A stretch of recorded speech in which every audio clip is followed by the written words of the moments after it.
And tidy edited down video, but I have ways for you to make it faster. You can click that little gear on the YouTube settings right there on the video and adjust the playback speed, make me sound like a chipmunk, and it'll go a lot faster. You can also look and see if there's timestamps for this project in the description, and if you're on a desktop you can hover over the time bar at the bottom of the screen and see if it's chunked up into chapters, and then that way you can go directly to the step you're looking for. And lastly, you can also tap on the screen on the right hand side of the video picture or on the left hand side to make the video jump ahead, forward or backward if you're on a mobile device. And you can adjust that amount in your settings so you can have complete control over how much it jumps. So if you are on a desktop, you can use the fast forward or the rewind, and that will make it go faster as well. You can also enable subtitles, and the little CC on the screen will enable closed captioning. That way, if I am a little bit harder to understand with that double playback speed, the subtitles might help you out. All right, well, I know that it's not a nice little edited video, but if you sew with me, we'll get there together and it'll be lots of fun. And now for the live stream. Happy sewing!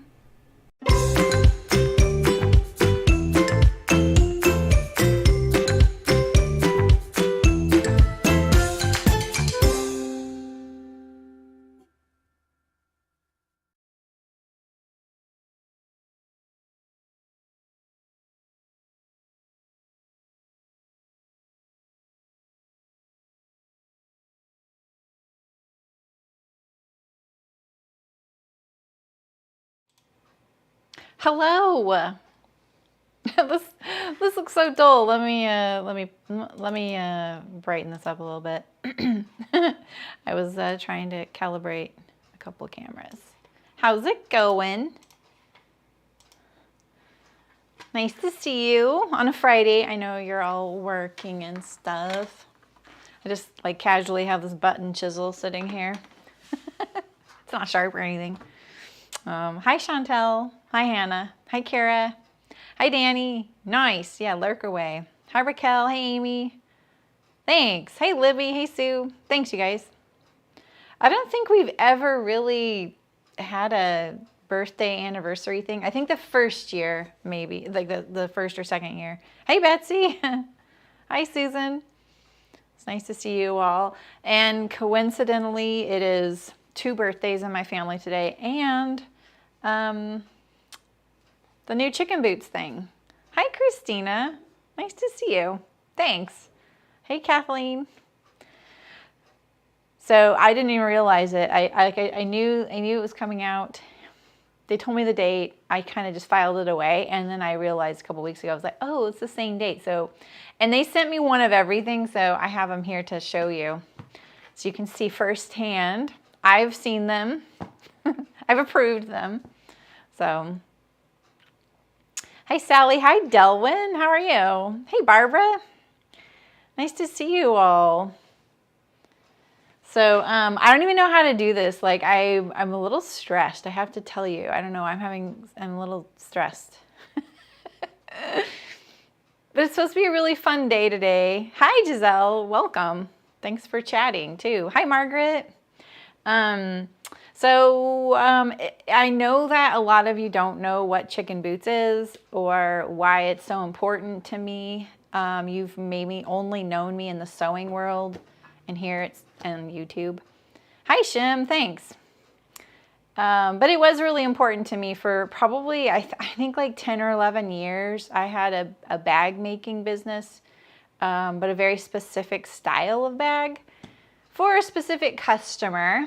So I was really thriving in the knitting world, but as a sewer, and the crochet world and just other fiber arts. We support them all here. And it's funny because I have to say, in the knitting world, I felt like being a sewer wasn't as, I don't know, it was just really weird. I definitely got a lot of doubts that I knew what I was doing, making bags for knitters and crocheters as a sewer, but I was like, well, I knit too. And I knit far more than I sewed for myself personally. I sewed a lot, but I didn't sew anything for me. I never made myself clothes except for one day a year on my own birthday. That's my rule, is I get to sew whatever I want on my birthday. And it was really just out of a necessity because I never had time to sew for myself. And so I've carved that day out. No matter how stressful, how busy we were, I would sew for myself that day. So just one day a year. Well, I didn't get much done. So, hey, Sarah. Hi, Terry. Nancy. It's really nice to see you, Nancy. Welcome. Nancy's been here probably since my very first stream. I think Barbara may have showed up pretty soon after that. Who else? Who else has been here like a long time? Hi, Martina. So, and it's fun to look at the back in the video, older live streams, and see the names in chat are different, but just all still, even if I don't see them now, still really amazing memories seeing all these different people who've come and gone over the time. I come and go on live streams that I watch, so I'm really happy that you're here. Where's Ray? She's probably lurking. Hi, Sydney, how's it going? So, so last year, I feel like it was last year. It was last year. A former customer of mine who has always been really supportive of me reached out to license my chicken boots designs. And that was Jimmy Bean's Wool. And Jimmy Bean's Wool is, if you're in the knitting world, pretty much everybody knows Jimmy Bean's Wool. And they really are a like stalwart partner with many, many, many, many, many small businesses. They always said yes to everything I asked them. Even if I was like, hey, do you mind ordering 2 or like even numbers rather than odd numbers, like weird stuff like that, they'd be like, sure. Do you need us to order more? Yeah, that'd be great. We'll order more, you know. And I never said no to them either because they were all just always really, really amazing, like truly. In fact, the first time I met Laura Zander at Jimmy Bean's, I met her at Stitches West. It was my first time doing Stitches West. I didn't know what I was doing. I had never been to a knitting show. If you've ever been, it's a really overwhelming, huge event in the Bay Area. And she had already published a book called Knit Red, which was like a book that featured lots of prominent knitting designers, and it was there to raise awareness for heart disease in women, because heart disease in women is one of those things that goes undetected very easily. So she was doing a sewing version of that, and I was nobody, and she asked me to be in that book, and I got to be in my very first and only like officially published book called Sew Red. So that was really cool, going to Barnes & Noble and seeing a book that I was in. And I watched Laura Zander do all kinds of cool things over the years. She's kind of a worker bee like me. I mean, I haven't done a TED Talk like she has. She rubs elbows with Amy Butler, you know. But anyway, so they purchased Della Q, which was one of my competitors. I was friendly with them when I was Chicken Boots. They also purchased Namaste. I didn't know them because I just didn't know them, but I wasn't unfriendly with them. I was friendly with every competitor I had as Chicken Boots. There was one that didn't like me, but I don't know. I didn't really care about them. But and so she purchased a couple of those my competitors, and then asked me last year through Della Q, because now they have this like little individual business making bags, and they asked to license my designs. So I still own all my designs, and just in case you're wondering how it works, and they pay me a royalty. It's only a 2-year contract right now, and so they're very nice, and I sent them all my patterns and one of every item. I'm really organized, and I had all that, and it was crazy. I couldn't believe I had it all, but I did. And they sent me back one of each as well. So I wanted to show you them how they work. So, and then we'll get to sewing. I promise some of you are here for sewing and birthday funness, but I'm just really excited, and I think that this is a pretty monumental thing for me to share. I didn't want to close Chicken Boots. It was thriving and doing really, really well, but I couldn't imagine doing it without my assistant, who was like a partner to me, Rayanne. And there had been a devastating fire in my community, and I just couldn't focus on Chicken Boots in light of that. I just really wanted to be present for them because they all lost family, and all of them lost homes and stuff. My family lost homes. They didn't lose family.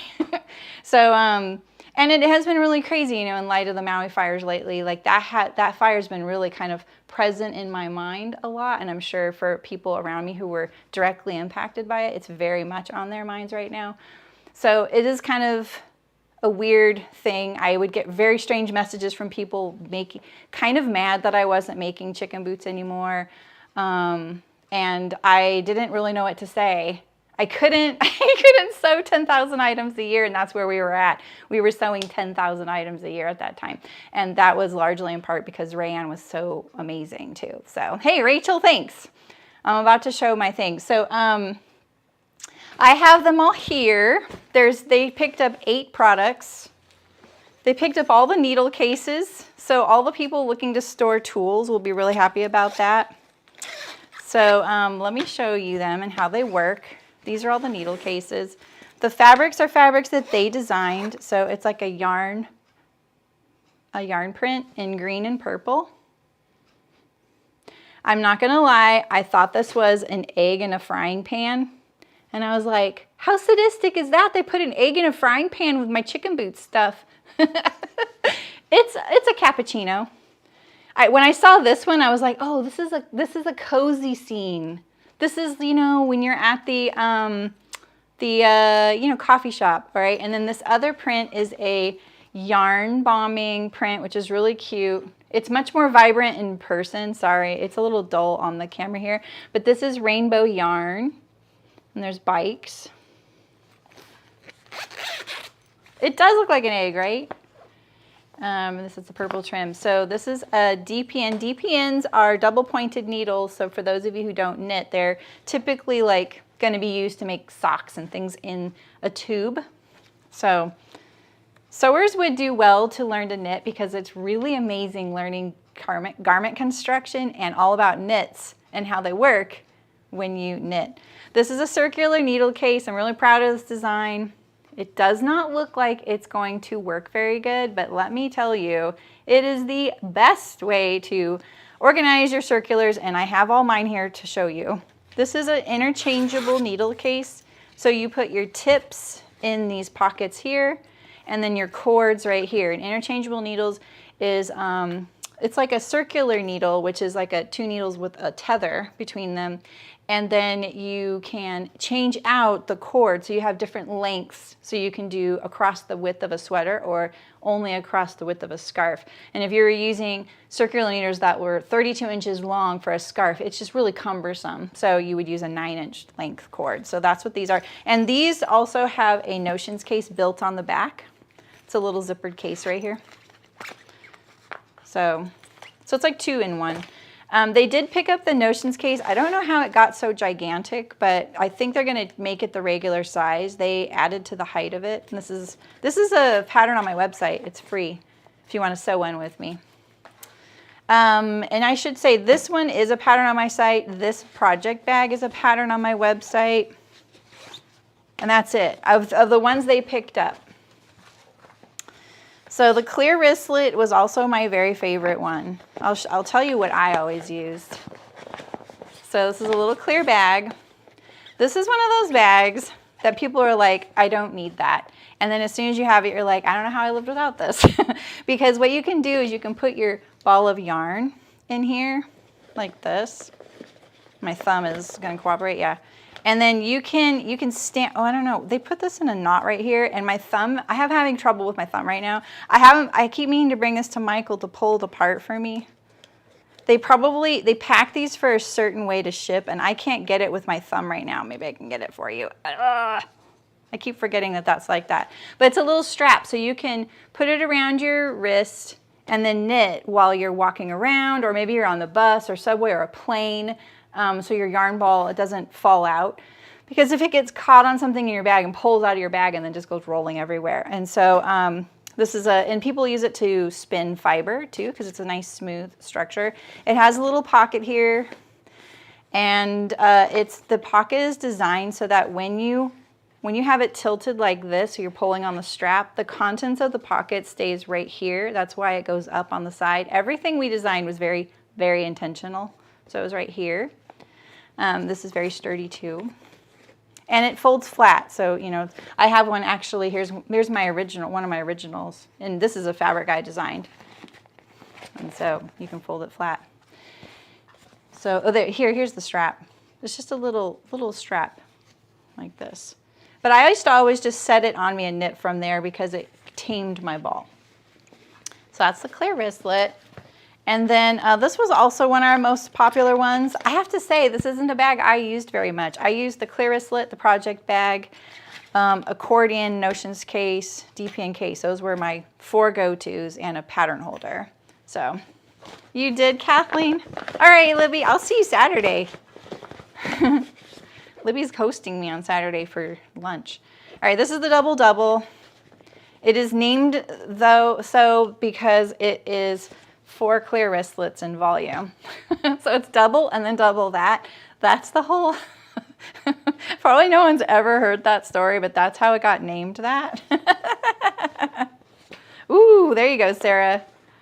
So this also has a clear pocket, but the pocket's on the inside. And so this way, when they changed the construction of this, which I thought was interesting. So when you're carrying it around, your pocket is, everything's safe inside there, but you can, you know, let's see, do I have something I can put? These things hold a lot, these notions cases. So if you put something in there, you can still see what's in your pocket from the outside, but it's secure in there. And this is another, just a lightweight project bag. They've changed the top a little bit, but initially I made it so that you could go like this, but no one ever does that. No one I've never seen anyone do that. So, and they've made a lining fabric too, which is kind of cool. So this is double-double. And then lastly is my favorite, and this is this one and a case that looked similar to this, but held all different kinds of things. Those were my 2 original designs. This is the project bag. This is the design on my website. It is no easy thing to sew. I'm just gonna tell you that now. But I love it. It has a strap that goes over your shoulder. It has a pocket for a magazine or instructions. It's a document pocket. It's not for your laptop or your iPad. And it also has a divider in there right here with a clear pocket. Here's a little stitch marker pouch in there. And so this is designed so that your bag stays upright. Everything, you can use it right here. And this is how I would do it. I would usually put my, this is a sweater I started a bit ago. I would usually put my yarn that I'm working on. What is this attached to? It's a little messy. I would put my yarn, you know, coming out of a clear wristlet on this side, and maybe I'd put my extra yarn in this pocket here. But the pockets are always designed to fit any of the cases like this. So you can carry around your cases. Don't carry all around with yarn with you. You don't need to do that. I used to do that. I don't know why I did that. I felt like my bag's not big enough. It doesn't hold all my yarn. Well, if you drop a coffee inside your bag, it's probably best all the yarn is at home. So, and then they changed the dimensions of this pocket here. It's supposed to be really short, and maybe they have a reason for that. I asked them to shorten it, so I imagine it will be shortened afterward. It looks more like this right here, which you can't even see right here. That's just for your car keys and some peanut M&Ms. Oh, that's awesome, Amy. I can't believe you came to my booth at Stitches. That means I've seen you before at So-So, which is cool. So those are all the designs. If you have any questions, you can feel free to ask me. The stiffener it's not quite as stiff as mine. It is in there though. The vinyl is pretty good. I like the vinyl. The strap doesn't feel as synthetic as mine. Hi, DMAC. DMAC, you teased me some news, but I don't know the news yet. So maybe we can hook up this weekend. I'm kind of busy this weekend, but maybe this weekend. Thanks. Thank you. Let me just show you the needle organization, and then we'll get sewing. How's that sound? Let's see here. Now I've got stuff everywhere. All right, so Thanks, Walter. Hi. I saw you earlier. Sorry I didn't say hi earlier. So this is a DPN case, and mine are not organized right now. I have not opened this up in a while. But they are designed. Why can't I grab that? My thumb won't grab things. That's the problem right now. It gets like part of the way, and then I can't grab it. I'm doing good. Doing good. It's, you know, things are going. All right. These are my fabrics. These are their fabrics, just so you guys are clear, okay? Anything with my stuff in it is my, like, old. I never got first quality stuff. All my stuff's seconds, just so you know. Like, see how her face is cut off? That's why I got this one. I'm pretty sure it's why I got this one. This was the one called Selfie. I promise this case is secure, but I just haven't opened it in a while. But yeah, you can put your taller DPNs in the back or crochet hooks. This is also a crochet hook case.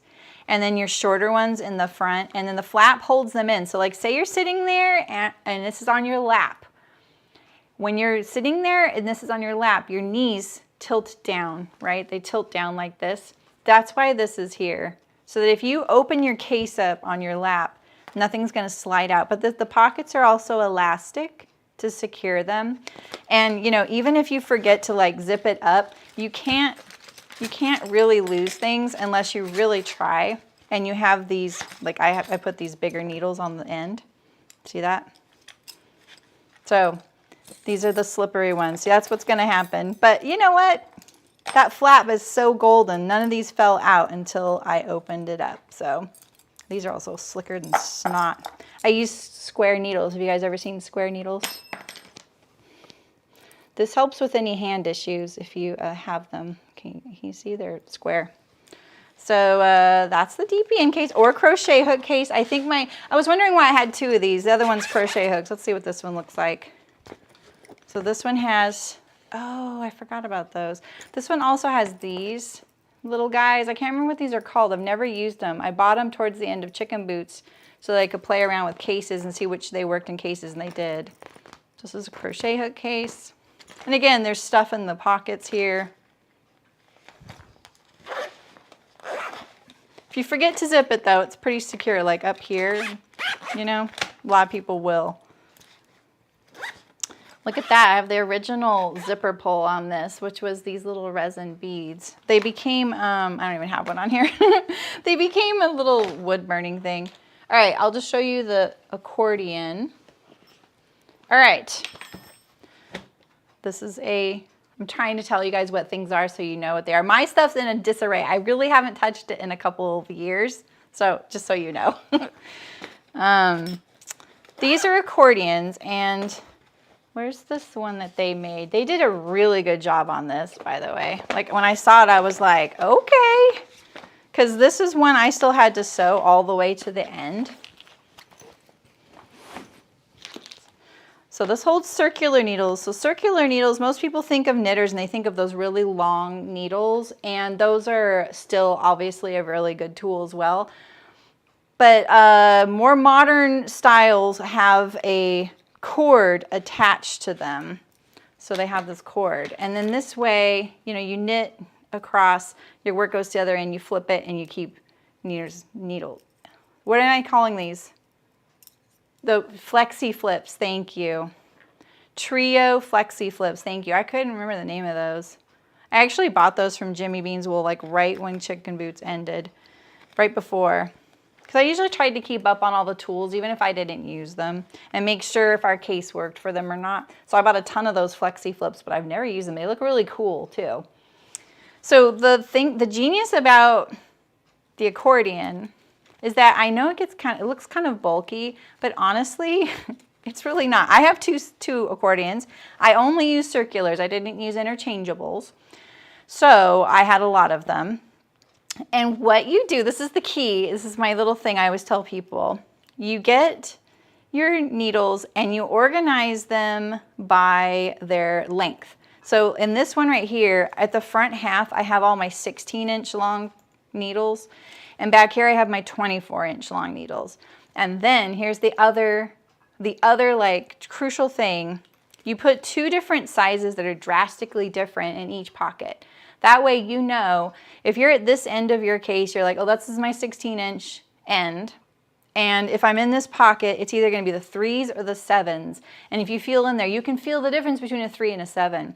So don't put successive numbers. Don't go 1, 2, 3, 4, 5, 6. Go 1, 2, 3, 4, 5, 6, 7, 8, 9. You know what I mean? So that way you know without having to measure all your needles all the time, as long as you keep track of it. And you can write on the vinyl with a dry, or I do a wet erase marker.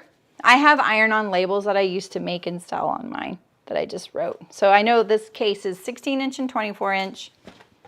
And this case here, 32 and 40-inch. I was a sweater knitter, so I had a lot of sweater knitting needles. So this is great. And this thing is old. Like this one right here is one of the very first accordions. And so it has been kicking around for a while. It is awesome. I just love these things. This one's a little newer. I have one that's never been used in my stash, but so that's everything. Oh, I have this one. I should sell this one, but I think I put labels on the side. I made this to go to a retreat because it was in the fall. Isn't it cute? But I don't use it. Look at the rakes. Sometimes you just have to buy a fabric. I bought it at the fabric store and used it myself. What else do I have over here? I think they'll eventually have a pattern holder. Mine is, it hasn't been well taken care of because I left a pattern in there. Look, a cross stitch pattern, and it got on the vinyl. So, but this is a really hard one to sew because it has to do this, turn inside out, and then it also has to fold up like this without wrinkling the vinyl nice and flat. This one does because it's a second. But the thing with this is that you put your instructions in there, and then let me put this on here. This keeps your place. You can slide the elastic over your instructions line by line. So if you're not using an iPad, or say you're on a flight where you're not going to, yeah, there, I was going to show you guys that. Let's see if I can. It's right there on their website here. We can put a little link. I'm not sure when they're shipping. And if you click that, it goes to all of these things, and they're cheaper. They're cheaper. There's other things, see how they have other items in the same fabrics. But here is all the chicken boots. There's 8 items. So there you go. So anyway, I'm really excited about this. I know I don't seem like it, but I really am. I've just been a little nervous about like what people are gonna, how they're gonna like it, and I don't know. I've just been weird. It's been a stressful time at my house. So, and a few of you knew this was happening because I finally was like, oh, maybe I should start telling people. I still get strange messages and emails from people begging me to do this again, and I just can't do it all myself. So I'm really excited to have a partner like this because it makes it so that you guys can get a hold of these things, and it also makes them more affordable, which I think is really, really cool. This is a 3 in the 16-inch, so it goes right there. Yeah, all right, well, shall we sew? But I'm pretty pleased with how they came out. Oh, there was that little stitch marker pouch, but I think you get the gist of something like that. It's just a little guy. Mine is really full. I literally just remembered to bring these right before I left, so I was throwing things willy-nilly in my thing. So I put all these these are stitch markers.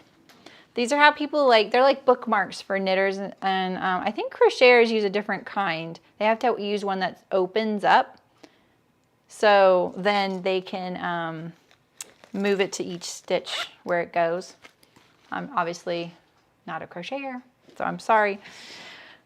But that's where they'll put a little thing and it'll say, okay, that's the red stitch markers or whatever they are, you know, I'm going to yarn over or whatever. It's like a different step. So anyway, it's crazy. And they gave me all these to keep, which is crazy too. I didn't really need any chicken boots. I don't have one of these, so that was kind of neat. They gave me one of these, so. All right, well, let's sew. That's why you're here, right? That's why you're really here probably, is to sew. So let's do it. I'm gonna switch my camera over to my machine. And if you are, I'll bring these over here. So if you guys have any questions, you can ask me. You can, let me just, sorry, I'm still at the pattern table, so let me just move my stuff in there. Get that out of there. There you go. And we'll bring my water over here.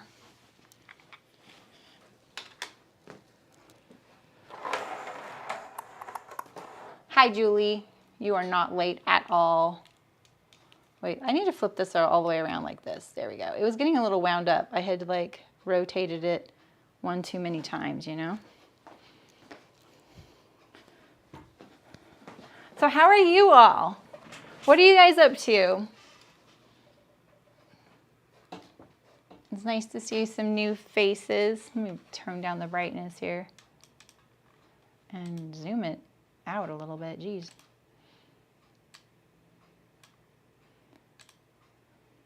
Let's go with that. I mean, is that too? Why does it look so weird? Why does everything look so cool? You know?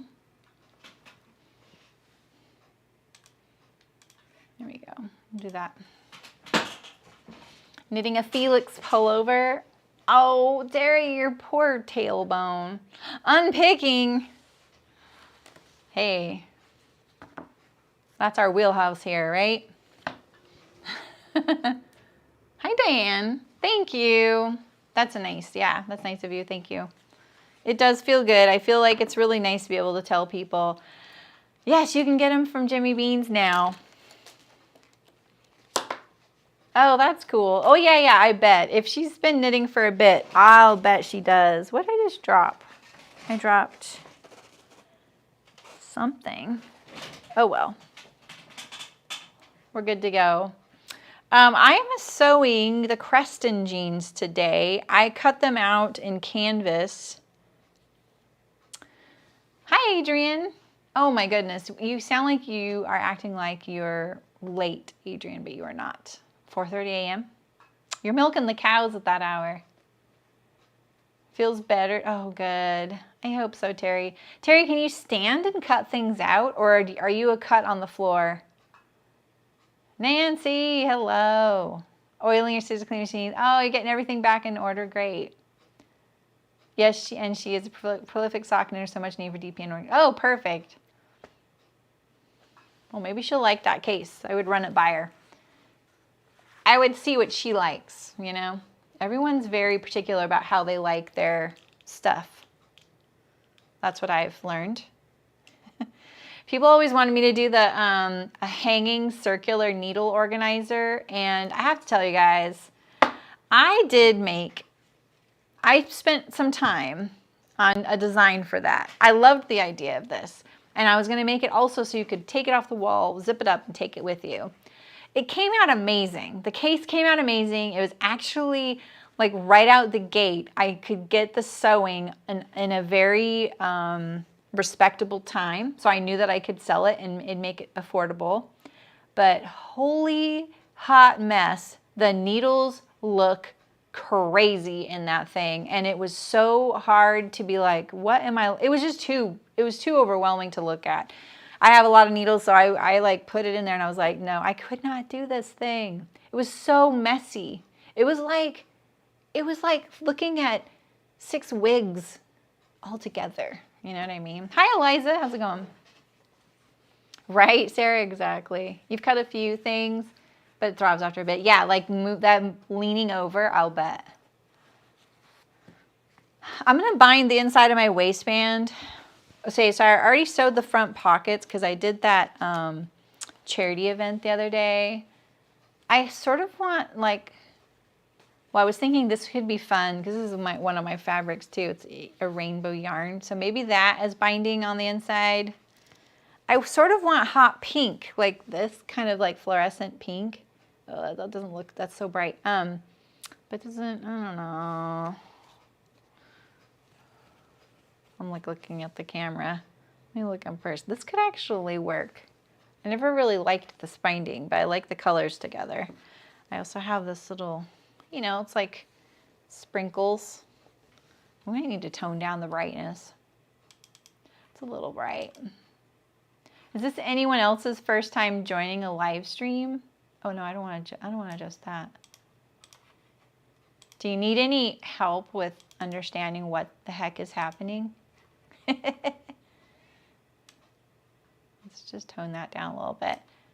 You can always tell me if you like the screen a certain way. The orange one, this one? Is this what you're thinking is orange?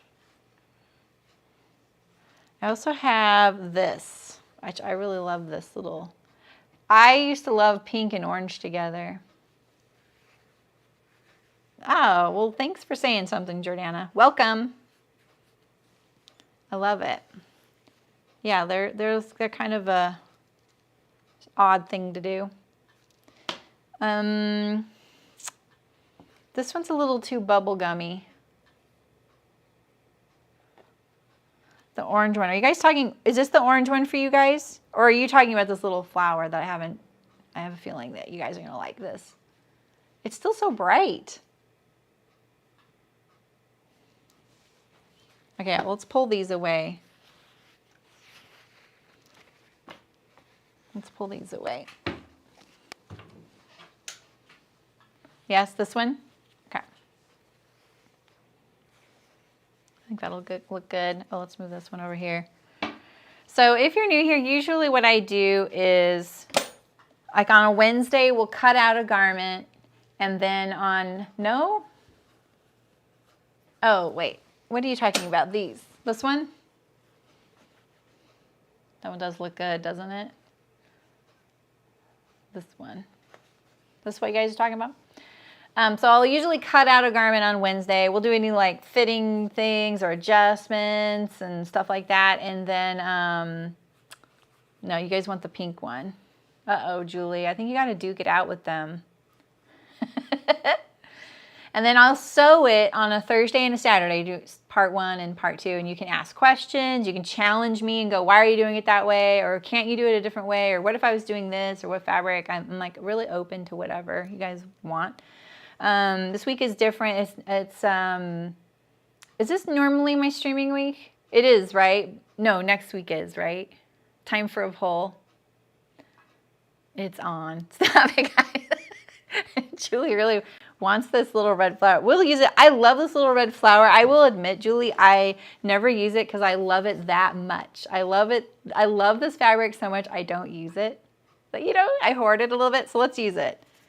Let's use it. There you go, Julie. That's exactly what a stream is about. Oh, this one here. Yeah, I designed this. It might be on my Spoonflower site, but I may not have posted it for sale yet. I'll try and remember to do that. You lost. Oh no, Amy's now starting in. Oh shoot. Yeah, this one was one of my hardest repeats to figure out ever. I love how that one came out. I've been working, I actually was playing around with doing a rainbow version of it. I love rainbow so much. So the Creston jeans are by Cashmerette Patterns. They came out at the beginning of this month, actually. And maybe I can show you a picture of them if you haven't seen them yet. What's cool about these usually is that they have an expanding waist. Do I have the video of that? Oh, let's see. Creston, I can spell. There it is. So let's see. Is one of these a video?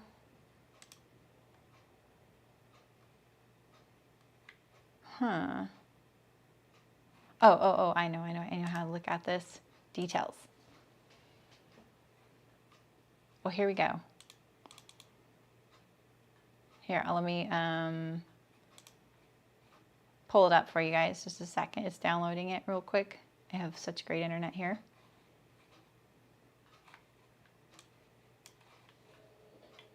Oh, why is it not muted? Oh, okay, that's this one. Here we go. So let me, that's my face always right there.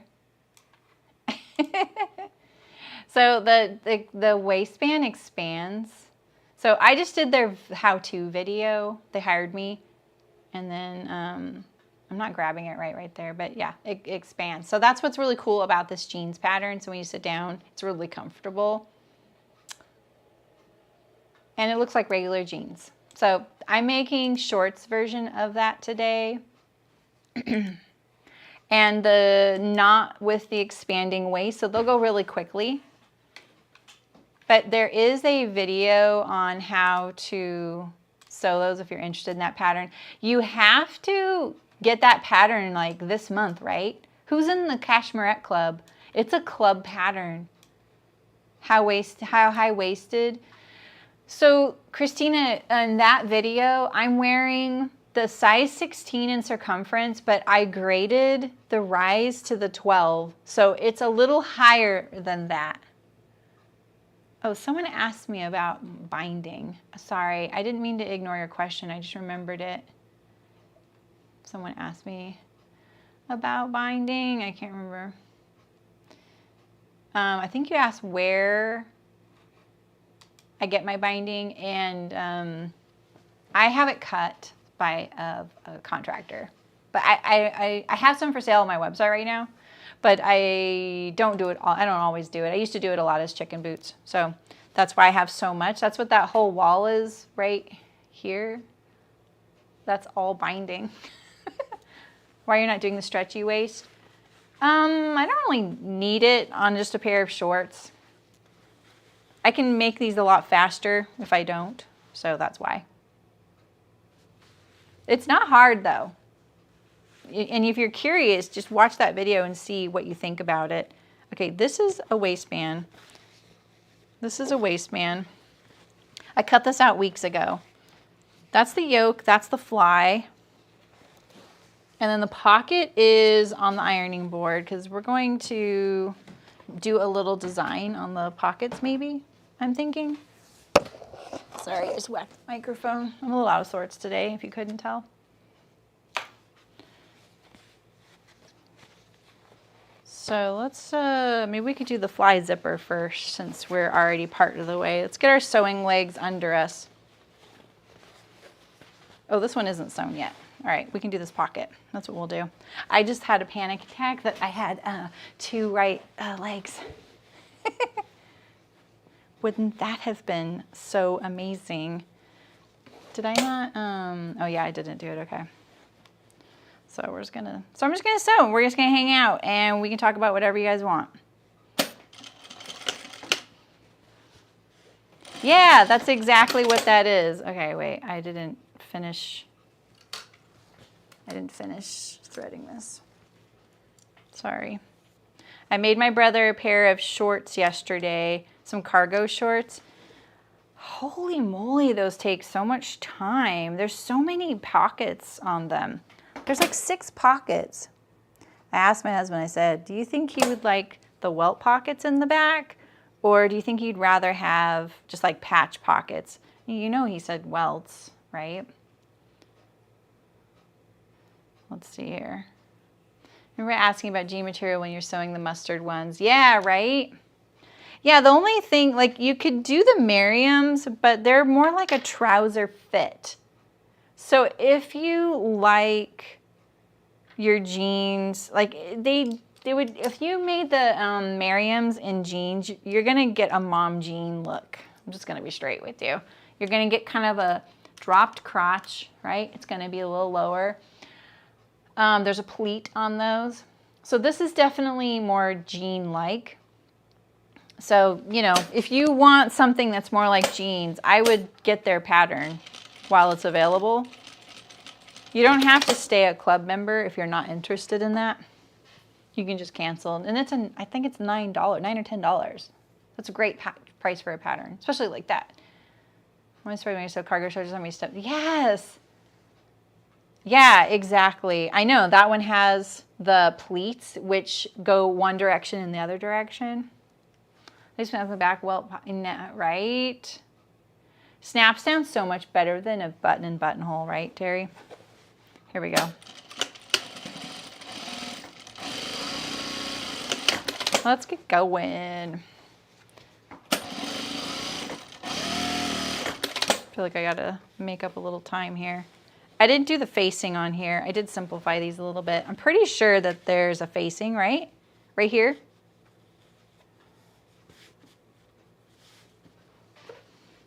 Thanks, Michelle.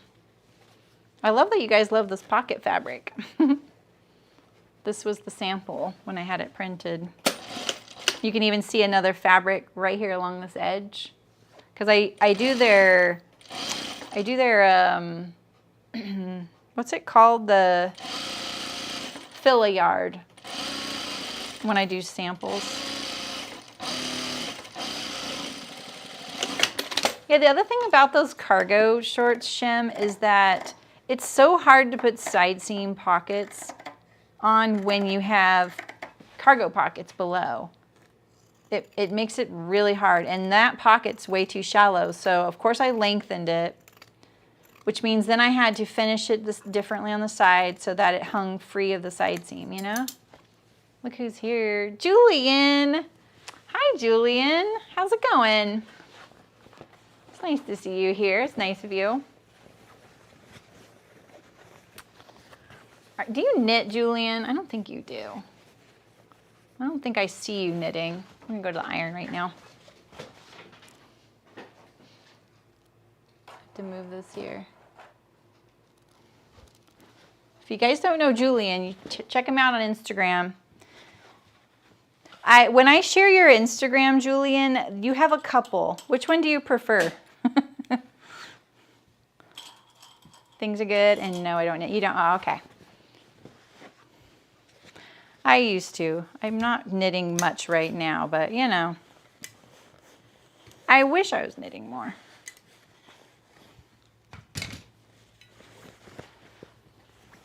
So it's a casual sew along today. I didn't even cut these out on camera. I cut these out the other day just to make them when I had a chance.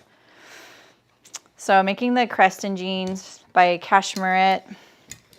It's got an expanding waist. Most guys, though, they can buy pants like that with the expanding waist. I was just asking the physical therapist I go to if his pants did that, and he said, yep.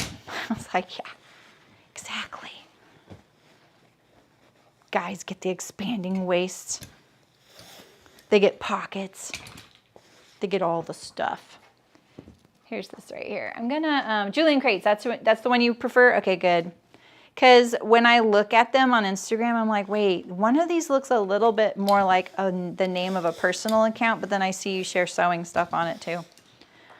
And just in case you don't know, Julian now has patterns with Nomi patterns. That's so cool. I think that's just really cool. I've been going to the fabric store since I was like 14 years old. That's a long time. I'm looking for a functional pair of scissors, and I just don't trust any of those right now. Let's see, I'm just gonna put a little piece of interfacing on the back of this. I'm trying to get a little bit like of a size. What are we gonna stitch on the back pockets today, you guys? What do we think? It's gonna be this size. There we go. We just decided the size.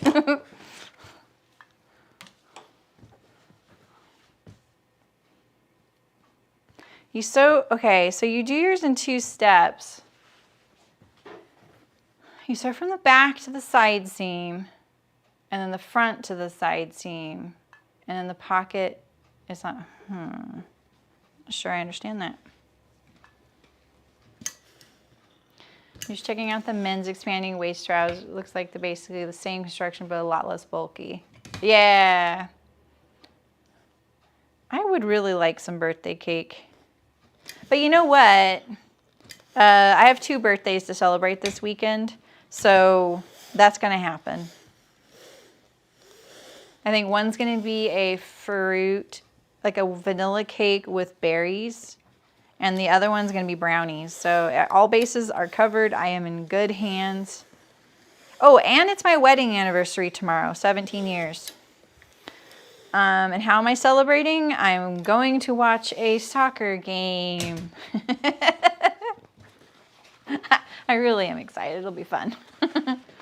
Especially since I don't think the heat wave is as bad right now. I just whacked the camera when I turned the thing. Thanks, you guys. All right, let me finish that pocket here. I'm doing a French seam. And I just need to do this last little step to enclose the raw edge. Just doing there, there we go. I'm so proud of myself for finally getting some thread to like that's in like olive green tones. I still really don't have one that's good for this sort of like, it's not gray, but it's not khaki.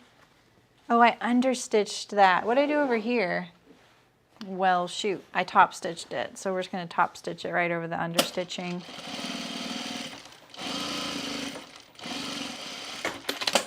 All right, now we have the pockets. Let's get these lined up here.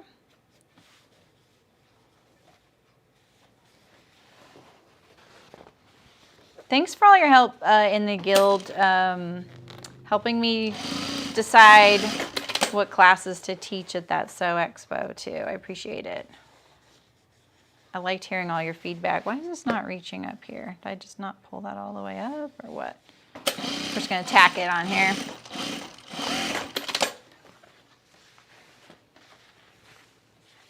I still need to do these pockets, but we're gonna finish the fronts.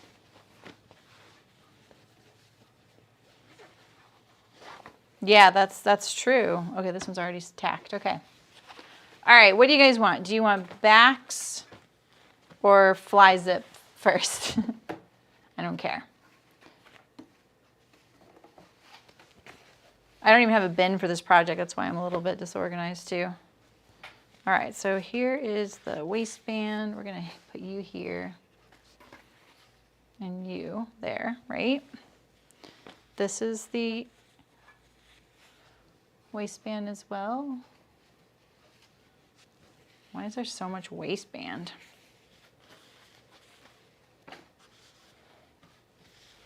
Yoke. Suspenders.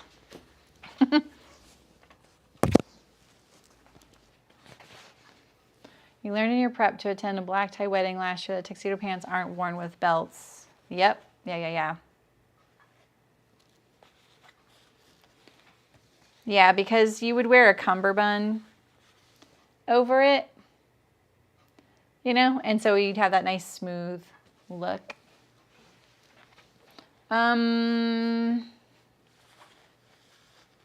sort of want to do the zipper fly to get these pieces out of the way, but I also want to get these out of the way. You guys aren't voting.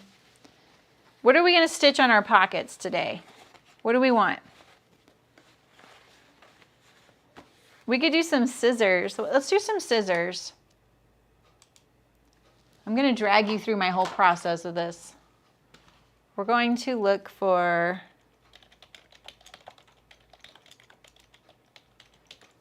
a continuous line drawing of scissors.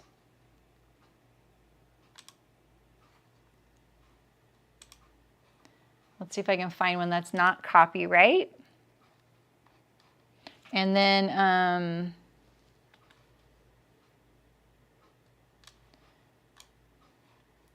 we're going to print it onto some vellum.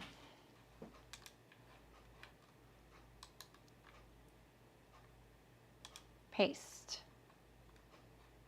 Okay.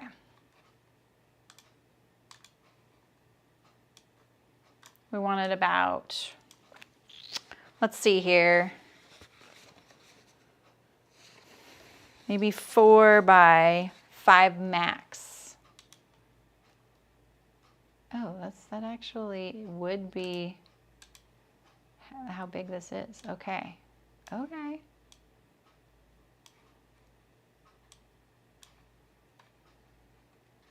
Let me just, I'm gonna print this out real quick.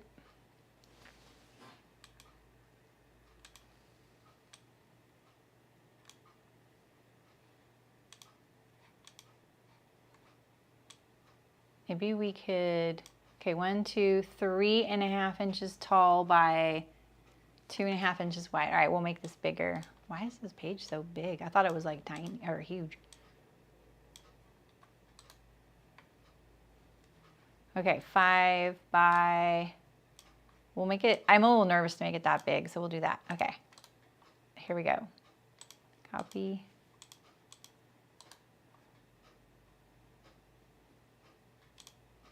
Paste. Let me go put a piece of vellum in the printer. I told you I wasn't that ready today. Too many things going on.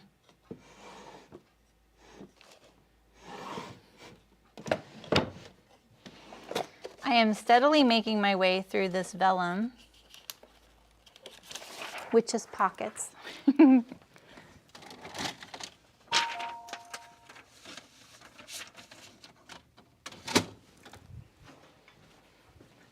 I could just cheat and do no design, but where's the fun in that? We'll do some scissors to match our lining. You know what I mean, jelly beans?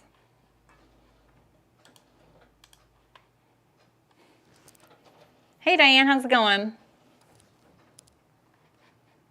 Just draw an outline. I would still need to enlarge it.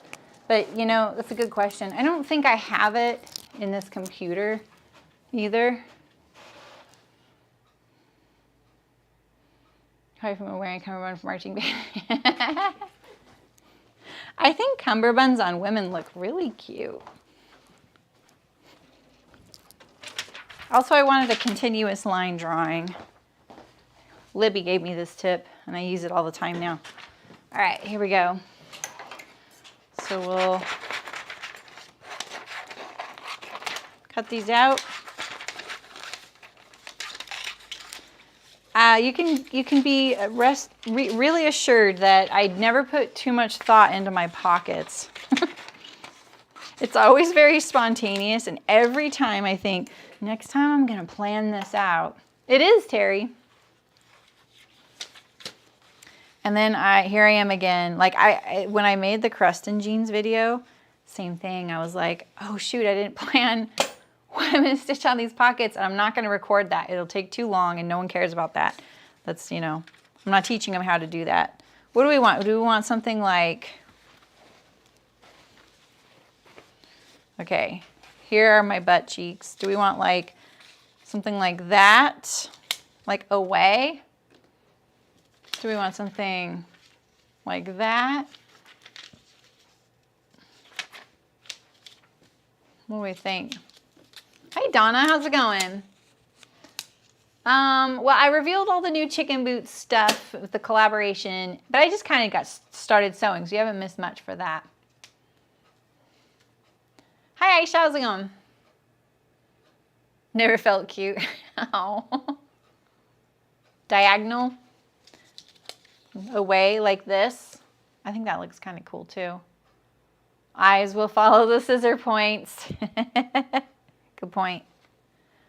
Har har. Like that. Something like that. I feel like that's not symmetrical. That's symmetrical. Like diagonal like this, yeah? All right, so I'm gonna, let's see, try and figure out the center of this roughly. And then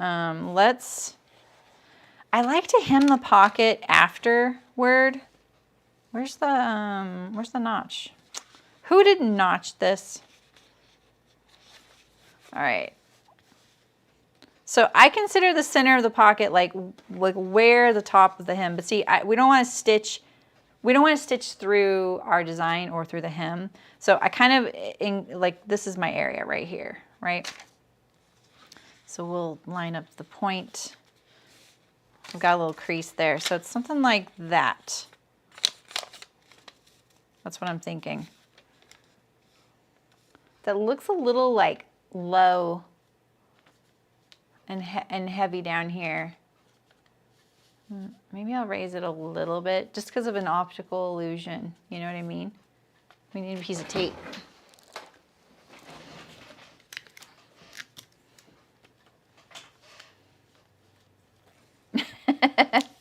That was funny, Sarah. That's smart though.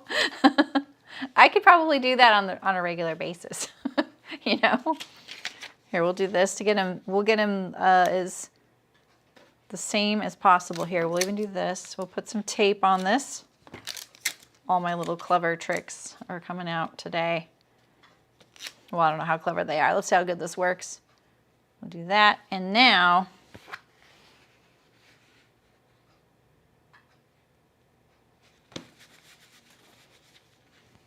there we go. Now it's up to me. We'll see. As technically I can just follow this line. So let's just try and get this. I like the continuous line stuff because you don't have to have back stitches on your design, you know? I wish you could, you know, we had printers that made stencils. Wouldn't that be awesome? Because then I would do away with the vellum. I think the vellum is great, but it can be a little like annoying to have to tear it off. There's probably better papers out there for this, honestly, if you want to do stuff like this.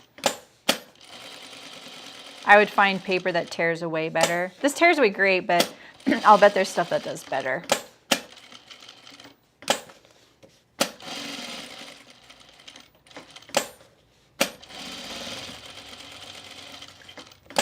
Being a little bit cavalier here.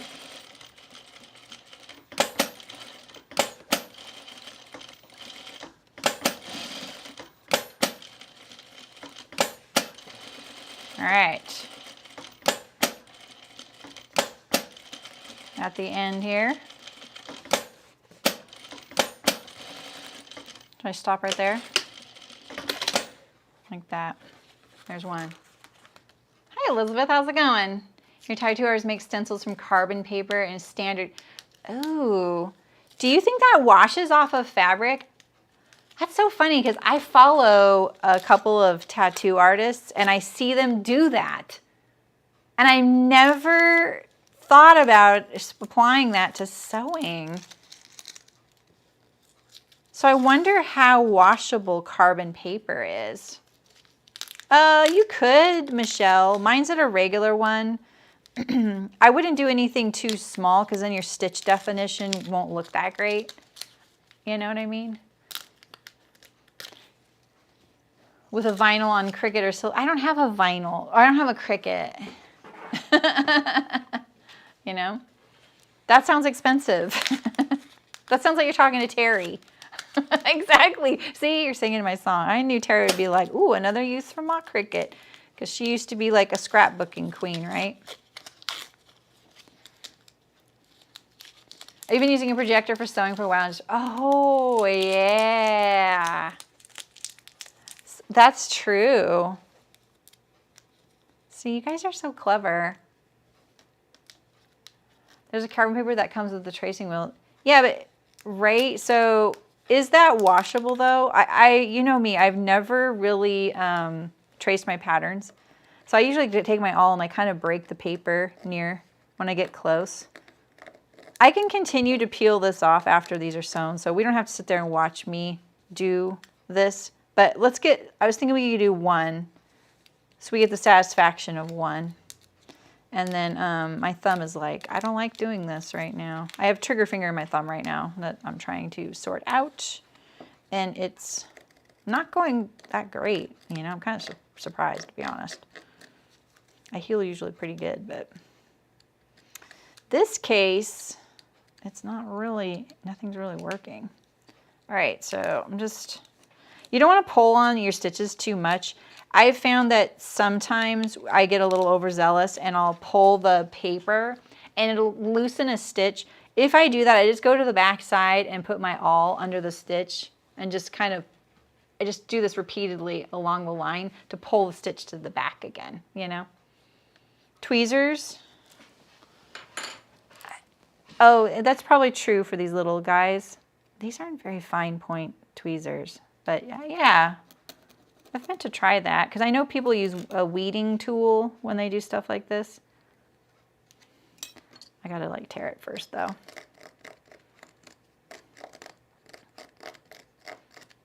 Kind of, you know, it's already perforated.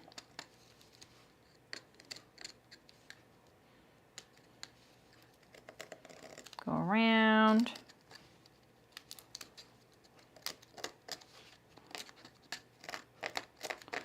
Is anyone out there knitting today? I want all the people that don't usually come but are knitters. They're like, I don't want to watch a sewing stream, but you don't have to. You could just hang out and knit. Wait, what color is that thread? It's like an olive green. You can barely see it.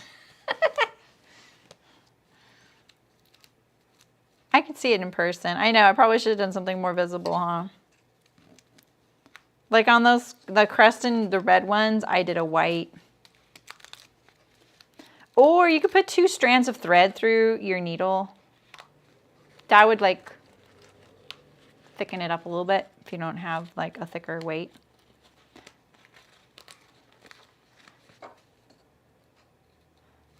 It's going to be more visible on the interfacing, watch.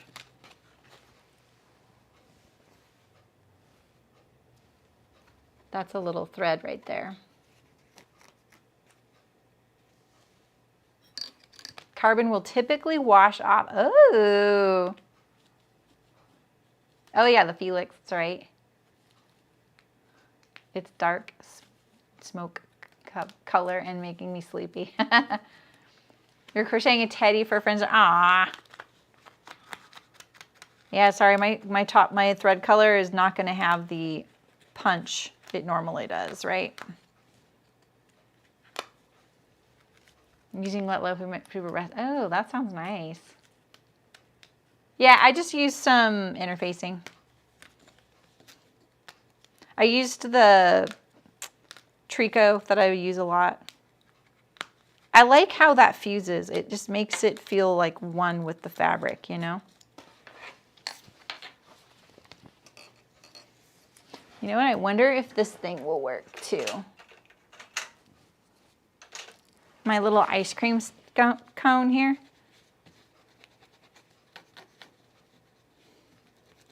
Maybe if I had a little more ripped. It is taking these little guys out of the threads here, which is great. That's the stuff I end up getting impatient with, and then I have a loose thread there. That's my back stitch right there. We'll take care of that. I promise I won't tear the other one up. I'll just sew it, and then we can move on to sewing. These will go together really quickly. Especially in a canvas with not having to switch between thread colors and stuff. I really need a denim pair though. Like denim colored. There we go. Takes more time to peel off the paper than to sew it. There's one loose loop right here.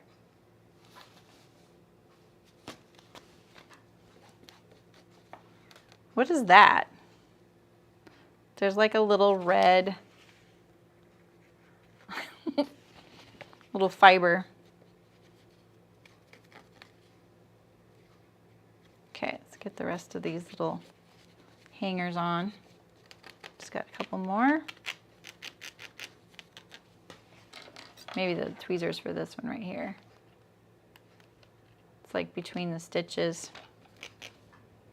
And you.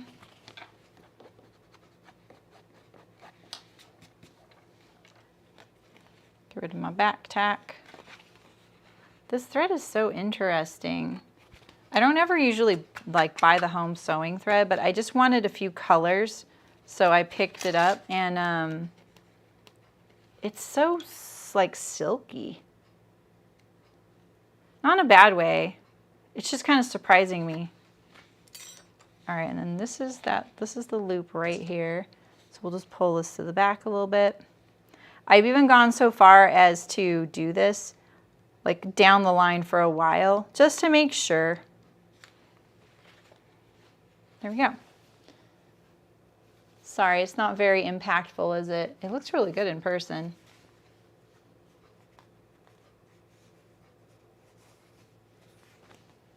Hey Deb, how's it going? Hi Ann. I got all the tweezers at Marshall's for $2 oh. I printed parchment. It comes off so easily even after quilting on it. Ooh. You know, the trico's from Way Wacky, yeah. Not the bolt. Oh wait, maybe it is. But the roll, this is from the bolt, but yeah. Okay, we did it like this, right? So we'll sew this last one, and then we'll go to sewing the backs. Do you guys want flat felled seams or overlocked? Because I have the serger set up.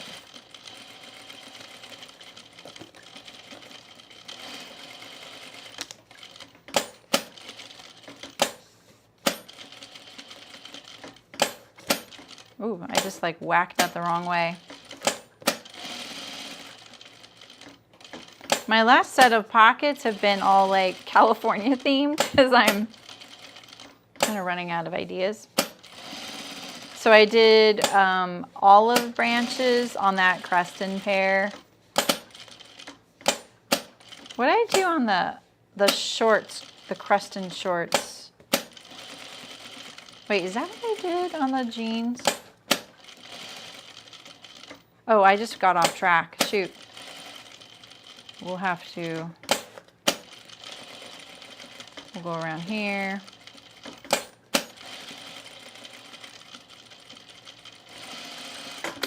We'll just go off the edge there. There we go. Cool. FF French flat felled. Oh my goodness. My goodness. The flat fell is out. I'm just going to do this as a hem because I don't have it marked there. And I'm pretty sure it's not a very big one on these.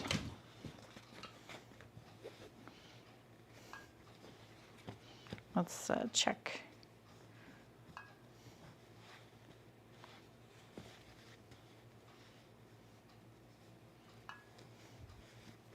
Let's at least get them symmetrical, right?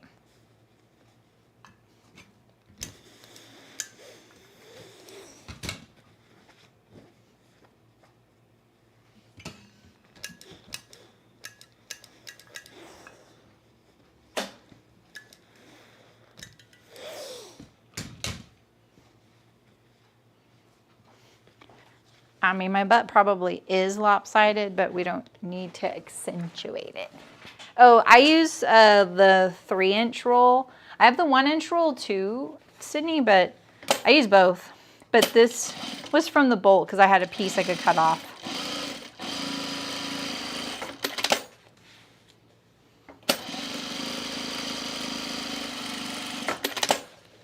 All right, let's place the pockets here.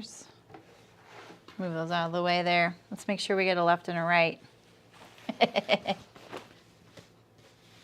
All right, you said diagonally pointing away, right? Okay. I drilled my holes here. You see the little hole? Told you, I definitely did my own little cheats on these. You're buying zippers to make my husband a pair of linen pants. He finally asked me. Oh, that's right. He's been a little more skeptical. Are you going to try and wow him, or are you going to try and keep it basic? Because, you know, there may be some merits to keeping it simple, right? I mean, you don't want him to start asking for everything. This week, I felt like I really took on a lot because I hadn't planned for a couple birthdays. And in my head, I thought I was thinking about the birthdays. I've been thinking about them for like a couple months. But I hadn't really acted on those thoughts. And I've definitely experienced enough to know I don't need to sew something when I'm in that kind of state. Like, that's kind of the worst state to be in. But I feel like we do that the most, right? We're like, oh, I'll just make something. And then you're like, why did I decide to do that? Like, this is more stressful now. And I'm not doing as good a job. Well, that's exactly what I did to myself this week. So I made a Fairfield button-up. And I made, well, I cut out 2 pairs of cargo shorts for Wardrobe by Me, but I only sewed 1. And that's the gift I'm giving myself right now, is that I'm only going to finish 1 for now. I'm going to try the other one on and make sure they work. But gosh, I was here till 7 last night sewing those things. There's so much work.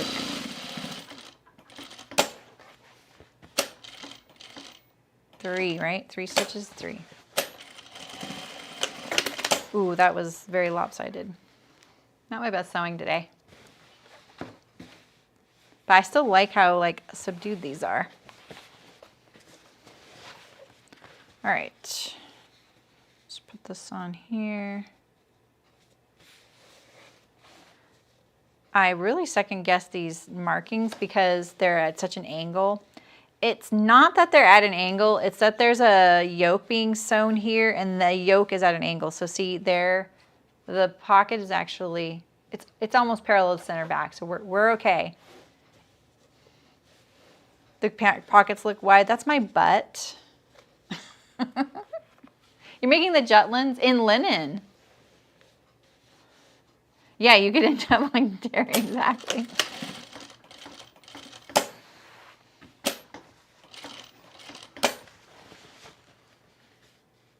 They do look a little wide, don't they? Maybe I'm not doing quite the full seam allowance.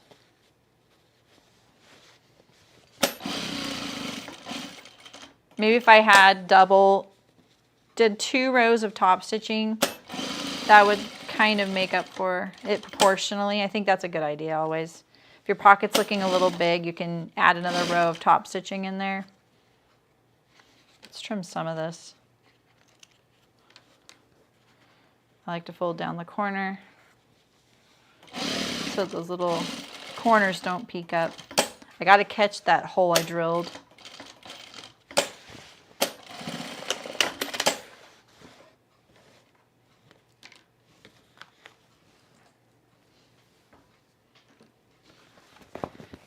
Didn't find a pattern otherwise that seemed quite right. What about a pajama pant pattern? Oh, the summer pants by Wardrobe by Me are a really good linen pant. All right, let's do the yoke.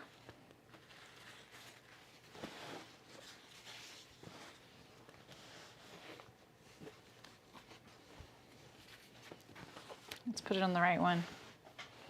He doesn't want to, he doesn't want an elastic waistband. Oh, okay.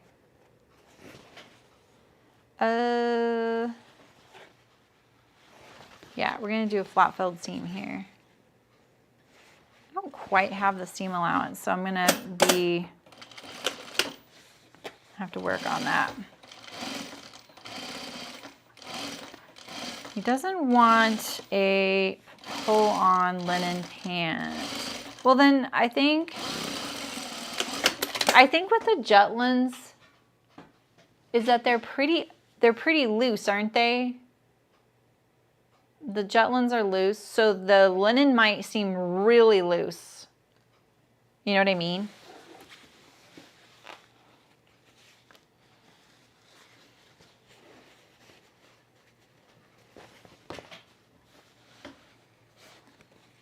Well, I'm not doing like, you know, inspection worthy work, Anne.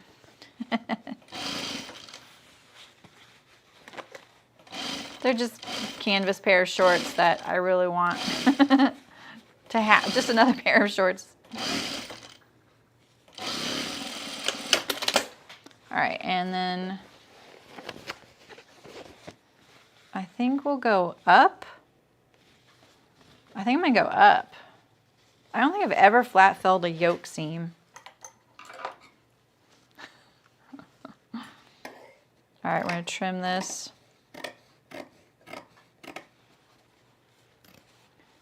I'm not sure I'll do the side seam as flat fell. That'll probably overlock.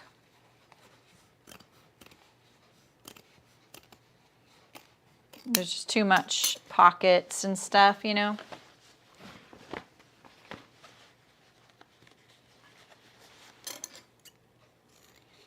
I gotta trim this way down because the seam allowance is not very big. Ooh, there's some notches right there. Let's see if we can trim them off. Hopefully the notches aren't on the lower pant because they're gonna show. The benefit of French seams is that if you have notches, yeah, they may show in the seam allowance, but no one's gonna see the seam allowance. With French seams, people see it. The inseam I'll definitely flat fell. I would do that either way, even if you guys hadn't voted for that. It's just more comfortable, you know?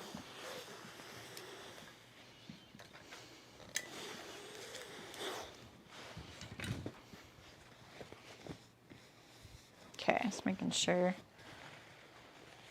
And then I'll probably just hand do this. I'm not gonna iron that one. I'm just ironing the first one.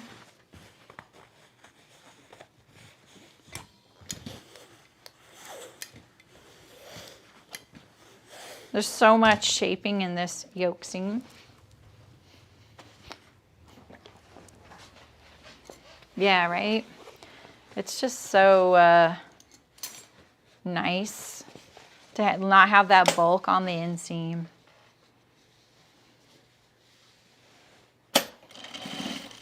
Does this look weird to you guys, doing a flat felled seam here? Why does this seem weird? Is it because it's canvas? Maybe it's because it's canvas. It's looking like, you know. Let's pull the camera down too. I have made them as jeans with the expanding waist. And I've also made them as jean shorts in denim. Do you do flat felled seams here too, Terry? A lot of curve in this thing. So I'm pulling on it a little bit. Canvas is a little bit, it's a kind of an interesting fabric. I find it in some ways kind of easy to kind of manipulate. Oh yeah, that looks right. You're right, Terry. That totally looks right. Maybe it's the canvas throwing me off. But I find when you're wearing canvas, you know, like when you wear non-stretch jeans and they stretch out over the course of the day, I don't find that canvas does that.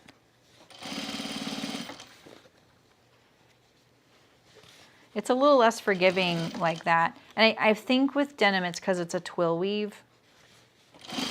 I'm not a fabric expert, but that's what I'm gonna guess, because there's a lot of torquing and stretching happening with twill.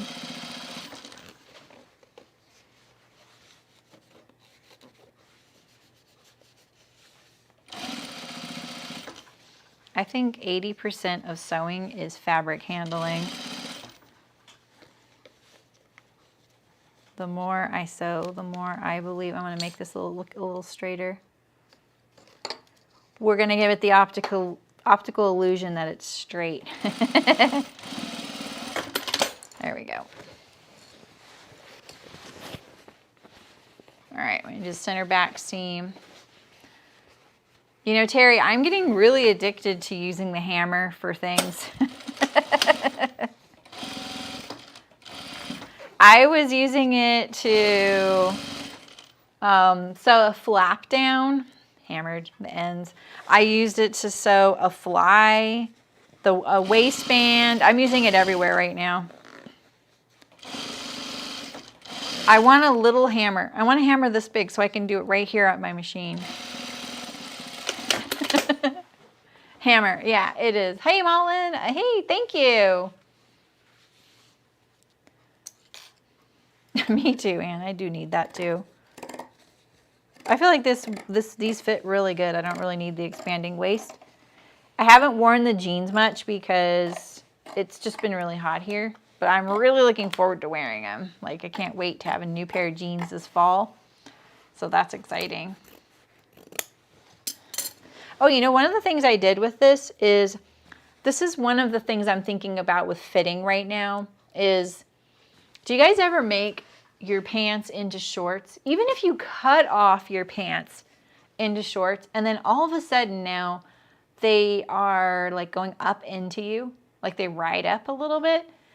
I feel like it's because the weight of the pant isn't holding it down. So I scooped my crotch curve on these as an experiment. Oh, it needed a steamroll in your colors, Anne, today. Use a jewelry hammer now. Oh, gosh, you are the hammer queen. It is not my birthday. It is my it is So-So's 5th birthday.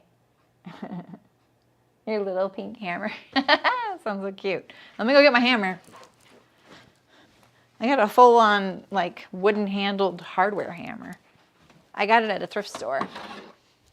I saw it there and I was like, hey, I'm going to pick that up.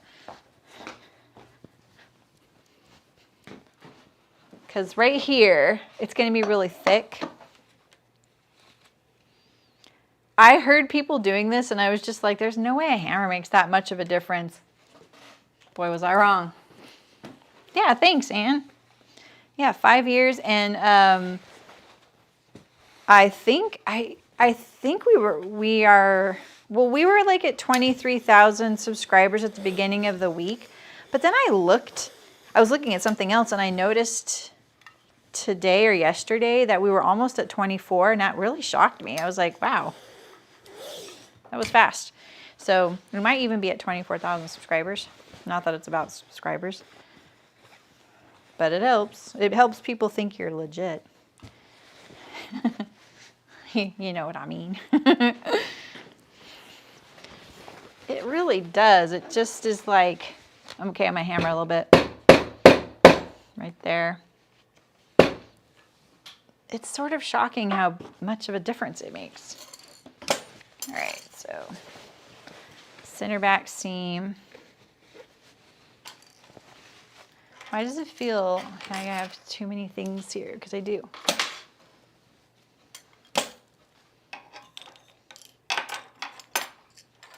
All right.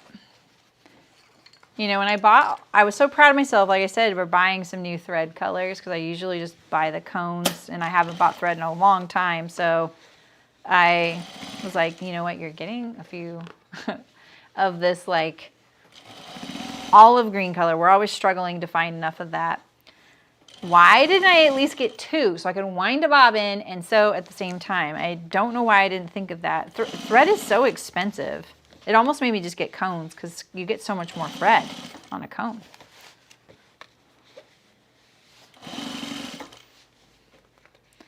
All right, here we're getting up to this. Yeah, hammering it makes it doable. I may need to hammer it one more time now that it's folded in half.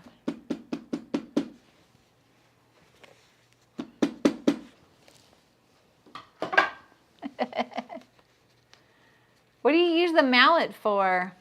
Oh, you did, Diane? That's really cool. A bejeweled hammer. I love it. Oh, yeah, Sue. I think you should totally do that.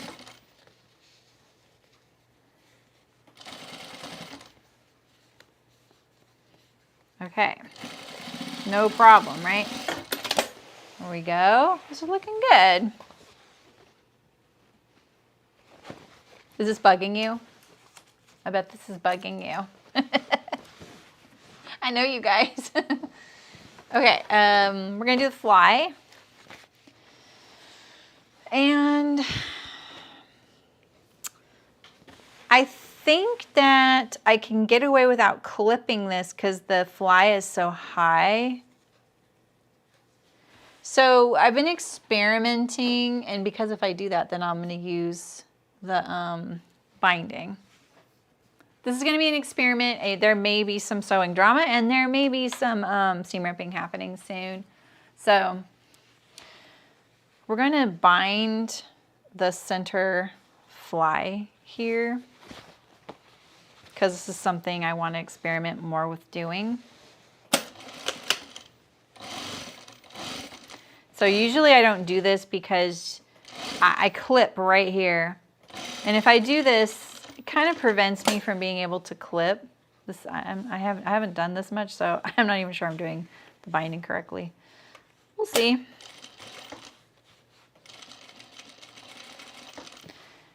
And when I tried it on one thing it worked, on another it didn't, and that was because the end of the fly was too close to this curve right here, and I couldn't get it to lay flat when I did the top stitch. So that's one thing I've learned. No, Anne, you weren't worried at all. I actually loved what you said. Like, yeah. No, that was good. You have firsthand experience about that place. I loved that. Feel free to share whatever you want in that post. Like, I'm really thankful that you're willing to. Never say sorry for being worried. You're being helpful. Yeah, right, Amy? Exactly. I'm going to trim this a little bit. Just so I give a nice even seam allowance here. I'm going to clip that up to my binding corner there.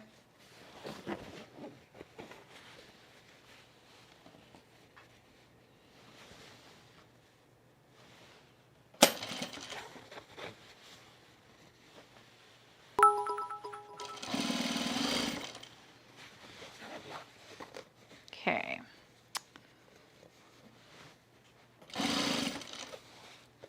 Let's see how I do on this corner.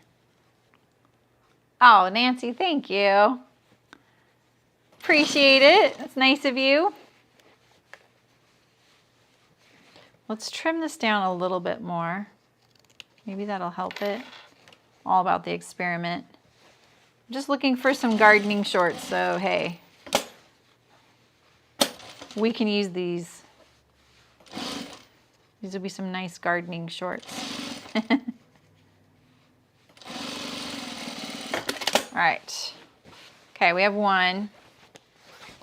It doesn't look that great, but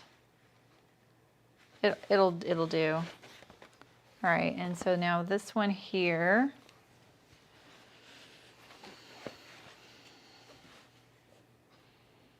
Yeah, that's awesome.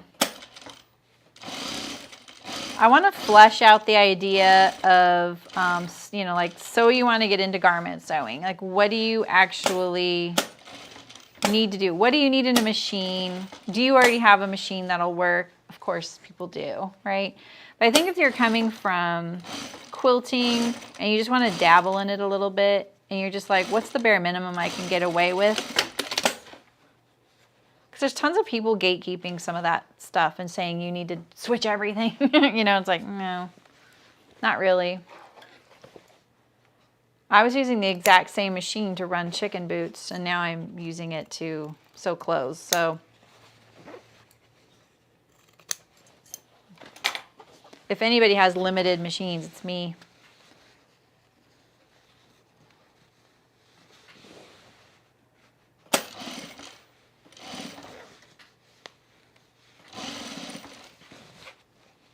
The canvas doesn't like want to slide very well. I don't expect that. I need to check out some of these hot shot jeans sewers, you know, and some of those resources to see their fly here, because I could just design the fly to be more friendly to binding. Because right now it wasn't meant for that. All right. So so now we have our finished edges. So now we're just going to carry on sewing this the exact same way. So I'm going to baste the center front here together. Just line these up nicely. I'm going to go to right here where you would normally clip, right? You can go a long way with the straight stitch, yeah. The only thing you need a zigzag for is buttonholes. Did that seem weird to you? Did that seem like it was hesitating? That was weird. All right, so now press this open.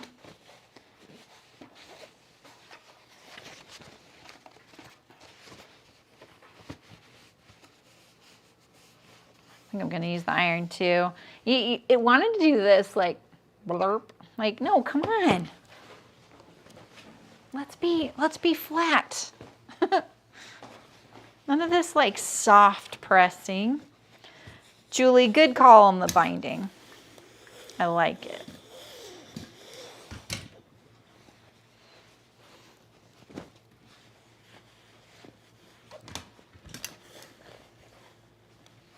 Okay.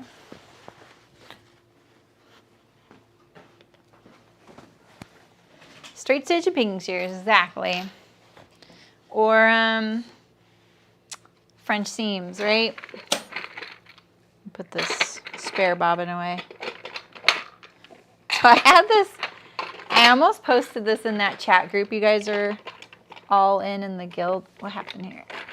But I had this bobbin yesterday do the craziest thing, and I'm telling you, it's this thread. It's the Mara 70. It's so soft. But I needed a new bobbin, and I had wound 3, I think. And when I went to grab it, all of the thread had gone boing off of the bobbin. I was like,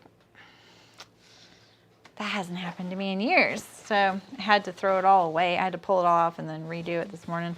Okay, so we have our flies pressed open, and I really like top stitching. This is the one thing, certain fly methods, you can't top stitch the fly, and I think it makes it look really crisp when you can top stitch it. So you just need to press it open when you do this and sew the left front, so on my right side here. So we're just gonna stitch down. Now, because I don't have this clipped down here, I'm feeling where the fly is right here. Because I don't have it clipped down here, what I have to do is stop. I was just having a little brain fade, like, wait, am I switching from basting to straight stitch? But that's the stitch we just did. So I'm just gonna back stitch there and leave it, because eventually both of these flies will be pressed this way, and then we can top stitch the lower part. So we're just gonna leave it for now like that. Yeah, I think so, Sydney. Some of the bobbins that I bought, like the ones that I've actually bought recently, they don't like to sit on the spindle. You know, like when they go onto the spindle and I engage it, it just sits there. It doesn't turn to wind thread. So maybe that was happening, like it was turning some, but not a lot. I don't know. All right, here's my matching zipper. I'm gonna put this over here. Line it up to the center front seam. Pick it up, and we're gonna see if we can stitch it on without the zipper foot, but I might need the zipper foot. Let's see. I think we can get it. Let's see. See if I can get it on there. It's chunky, man. These brass zippers. Oof. Come on. All right, we'll just go a little further. Fine. There we go. All right, we really need this to clear the edge of the zipper. I just pulled it over a little bit. I'm not really happy with that. Not really happy with that. but we'll leave it for now. We're in experiment mode, right? Yeah, right, Terry? I don't know what happened. I told you that I got a bunch of bobbins that don't even work with my machine. Like, they're like much bigger.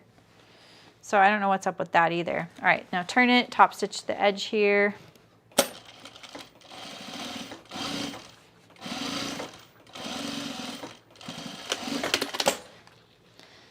Okay, I like to turn my pants upside down and then flop. Pick it up here, stitch it down. See, this is, okay, do you guys have this problem? I'm having this problem a lot lately. My zippers are too wide. See that?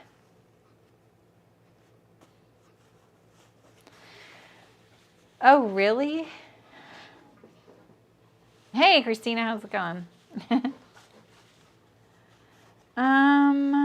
I was really hoping this wasn't gonna happen. This keeps happening to me, so I think it's the zipper width. I'm gonna take this out. Oof, I hate to do it because I can barely see the stitches on here. I really should have done some contrast. But I just don't have enough room to sew it on there. You know? It's wide. I really waffled with buying them again. I got them from Waywack. And I almost got the size lower because it looked like a narrower zipper tape. But it said that this is very standard. So I was like, well, maybe I should stick with this because when I get hired to do a job, I want to use what people are going to use. But, you know. Just so you know too, if you get the Creston, they only give you one zipper length. And it's a size to accommodate the largest fly. So I'm using a 5-inch here, and a 5-inch number 5. Yeah, I think I will too, Christina. That's exactly it. Got the 5, I might get the 4.5. So this is a 5-inch long zipper, and it fits the fly perfectly. This is the size 12 rise lengthwise, but it's the size 16 in circumference. So just so you know, you can, at a size 12, you can wear a 5.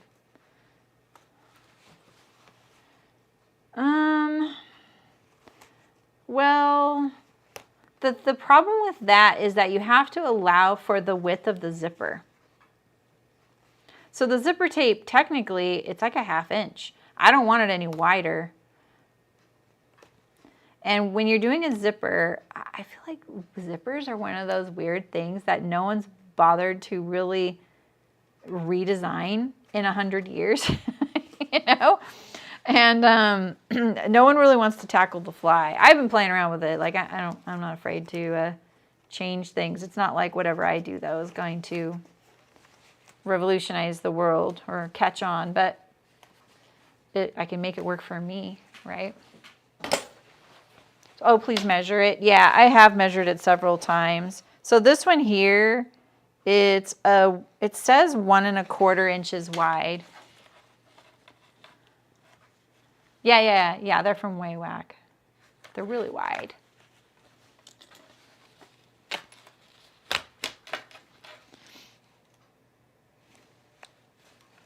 This right here looks wider than 1/2 inch right here. No, it's about right. Half, 1/4.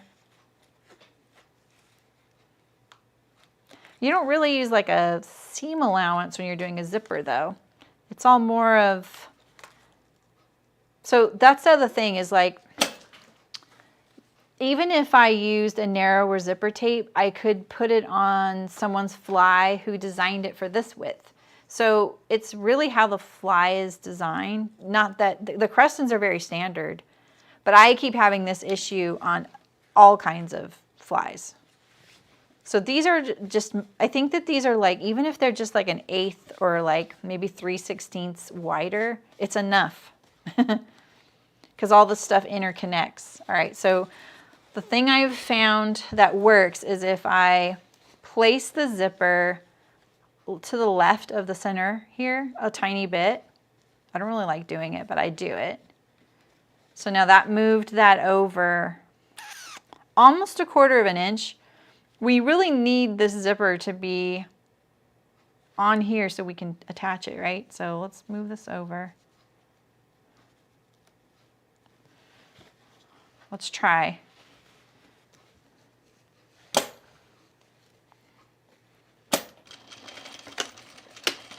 Okay. All right, so if I do that, we've got this over here. Let's hold it there. I'm a little worried I'm already a little worried I'm in the same exact spot. So I'm gonna double check because I don't wanna take this out again. I just redesigned the fly on the cargo shorts that I sewed to accommodate this zipper. And it had to swing out down here at the base a little bit. It was kind of funny. We can even test it. So if you want to test your zipper to see if it's going to be the right width for your fly, you can pin it in place. So I'm going to pin this a little past the center. All right, I'm going to pin it where I would sew it too. That's important. Pin it where you are going to sew it. Because when we do this next step, we're going to like flip it over along the line of stitching. So right here now we're going to flip it like this, right? And this is a little harder to top stitch because the zipper is a little further over. So now we're going to top stitch it. We're top stitching. Hi Elena, how's it going?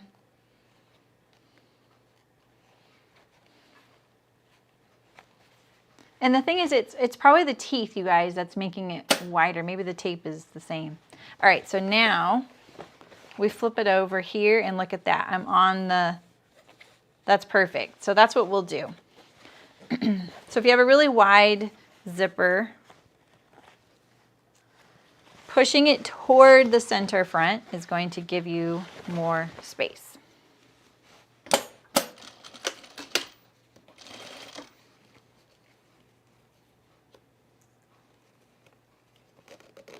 There we go.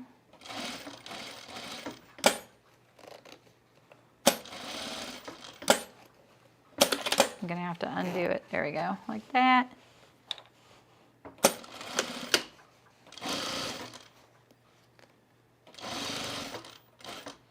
I'm just gonna go to there. I don't know why. I'm gonna stop right at the base of the zipper down here. It would have been slick to put this on here and then bind this, and then you catch the tape inside the binding. All right, now we're going to turn and top stitch. Oh, nice. Well, happy Friday. Oh yeah, maybe I did want to go all the way down. All right, and now we're going to turn the pants upside down and do the flop. Look at that, perfect. Like that, nice and flat. And now we're going to stitch this. Now I'm worried that I'm going to not be able to top stitch around it. See, now I might need my zipper foot. There we go. Okay. Yeah, look at that. I'm barely going to be able to stitch around that. Hey, Jen, how's it going? Pushing zipper towards the center front is so counter. I know, exactly. No, we played around with it during the Wardrobe by Me cargo shorts. But see now, this is really close to my curve here. I can do it, but when I get close here, when I top stitch, it's going to bully my zipper foot. Hey Rebecca, how's it going? Yeah, I think that the zipper is just quite a bit chunkier. Oh man, I was trying to get that thread. My thumb's like, no. All right, so now that is the next step, is to top stitch that. I can use my zipper foot, but I'm gonna tell you straight up, I hate using my zipper foot for top stitching because it doesn't have much traction on the fabric, you know? Thank you. I'm going to use my little, I love this thing. I'm just going to trace the fly on here. I can't really get much further. And then I can see, can you see it? Yeah. This is one thing you can't hand sew. All right, so we're going to, let's mark where the stop is.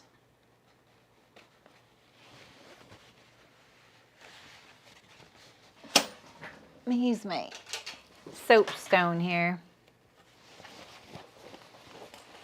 You like the number 2 Excella pant zippers with oh, okay. Are they brass zippers? I've never had this problem before, but lately every time I put in a brass zipper, it's taking up too much space on my fly, you know? It's such a bummer. I sort of want to keep my regular foot on because I'm thinking that because it's thicker, I might be able to get by that. Everybody cross your fingers. Let's try it out. All right, so I'm just going next to that hair marker.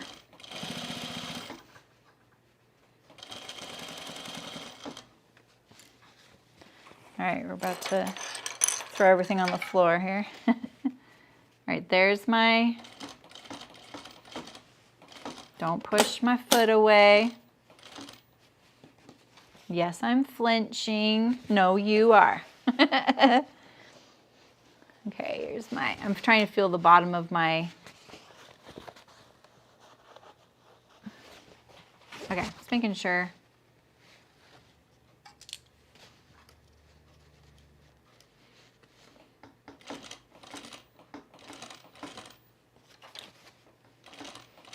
Okay, and this is my little signature, my new signature. I go before the fly there, and then I go straight down. I still need to do this other row of top stitching too, but now both my crotch seams are pushed to my right, toward the left front.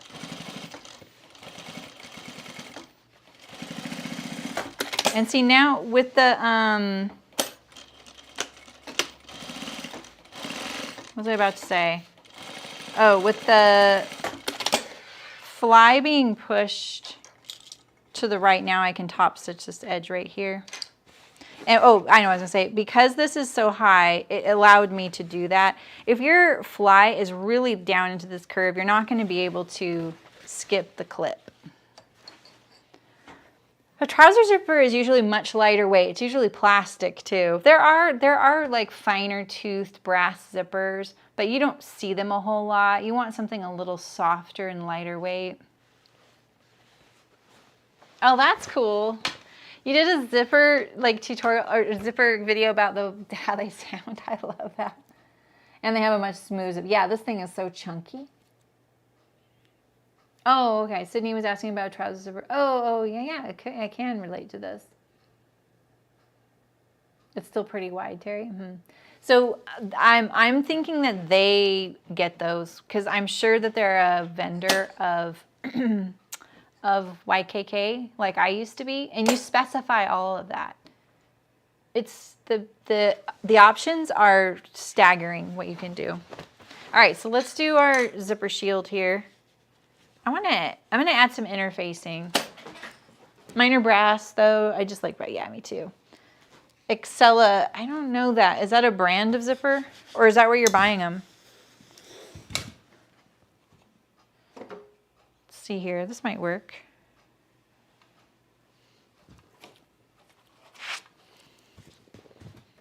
I'm gonna, I don't like it when my shield gets wrinkly. Do you guys? I hate that. So we're gonna find a nice straight edge, haha.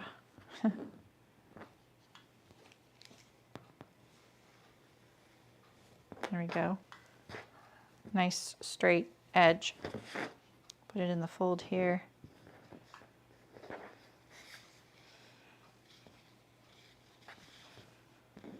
And we'll trim off this excess. should have left my brother's shorts that I just made him last night. I should have left him here because the fly was actually, it turned out really good with my experiment that I did on those. Oh, here, let's fuse this. Wait, we want this to, it doesn't matter yet. Wait, yeah. Sorry, I forgot to turn the computer so I can't see chat.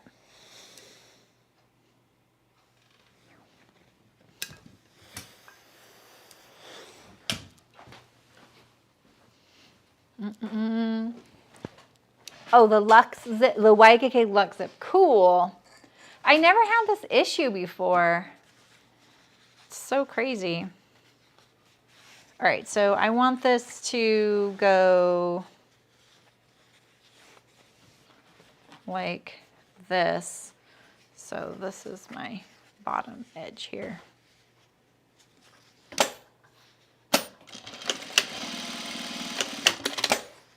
Oh, I can bind this edge too. Do I want to do that though?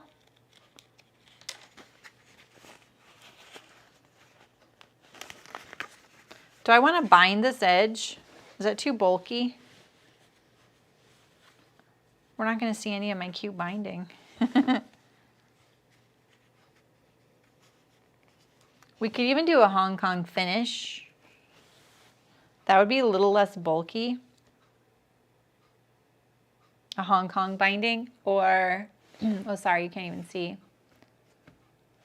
I'm gonna do binding just because I want the look of it. You know? We do what we want. I'm really zoomed in, sorry. I should bind it. Okay, I'm binding it.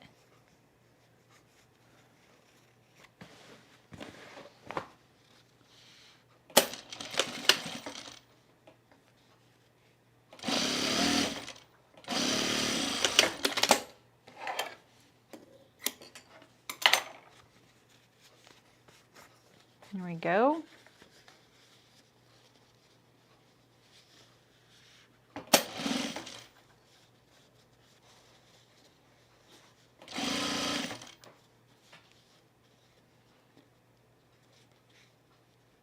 Got nice, make a nice little edge there.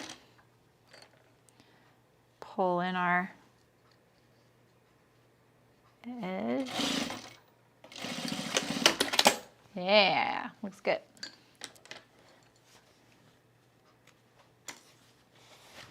And now we'll lay this on here, top stitch it down.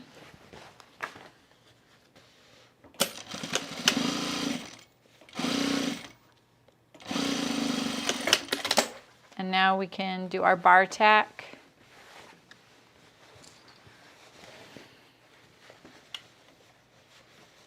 I mean, I'm doing a fake bar tack.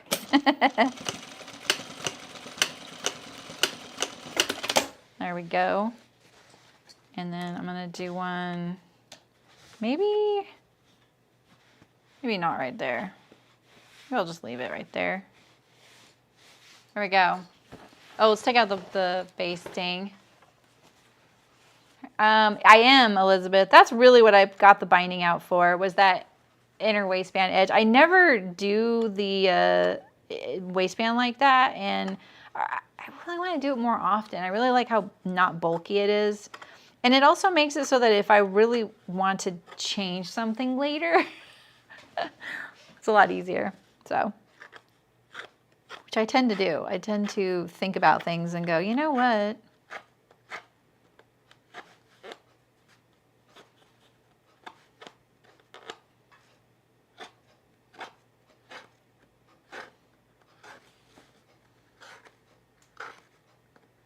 Did I not put interfacing on this?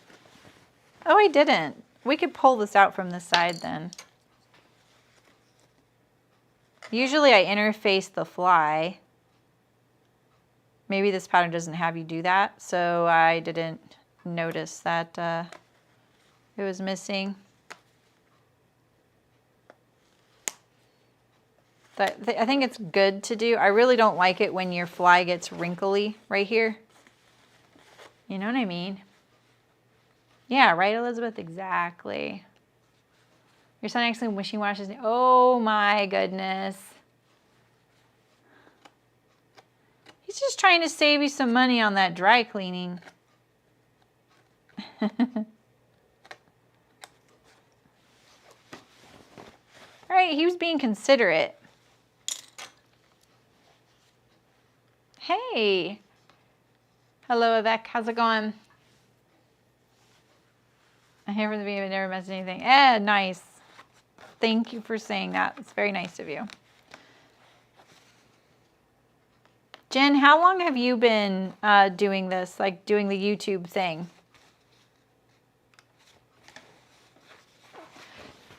Technically, it says my anniversary is in March because that's when I started the channel.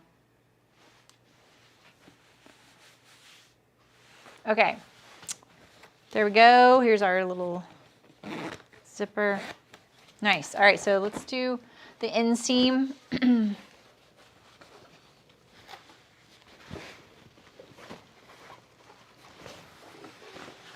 Because we're doing the flat fell, we're going to do the inseam next.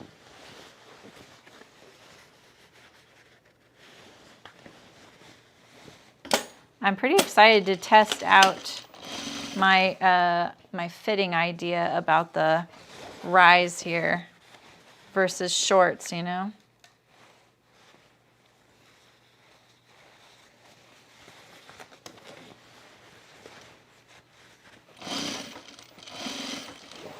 The offset looks different here. That's why I was looking at it. I want this to go past here, offsetting the thicknesses.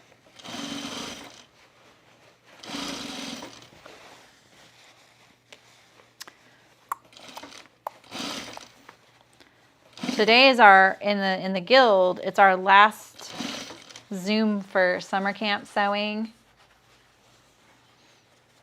I think most people are sort of like done with all their camp shirts and stuff. I think I'm gonna draft my bias dress, my bias camp dress. 'Cause I just have not gotten around to it. All right, so we always go toward the front when we do the flat fell. I'm gonna peel this up here.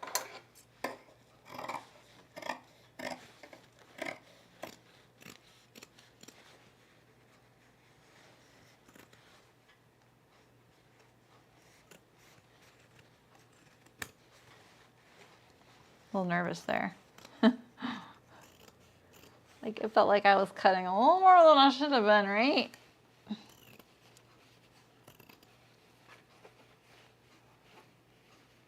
Hammer time. I was thinking the same thing. Let's do a little pressing.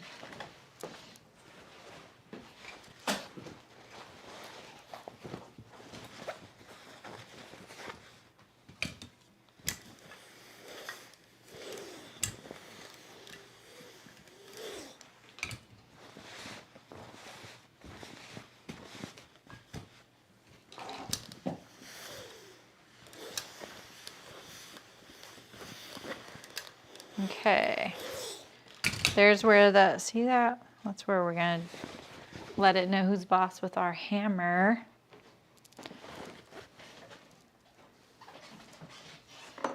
Half, whatever you can do, Amy. You can do whatever you want. I've got a half here, not my ideal. Yeah, thanks, Kira. Appreciate you watching, even if you have to lurk.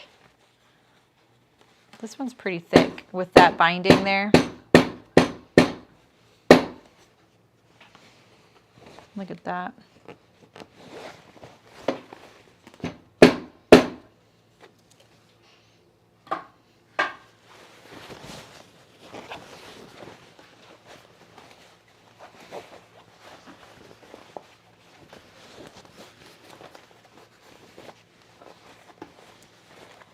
Okay.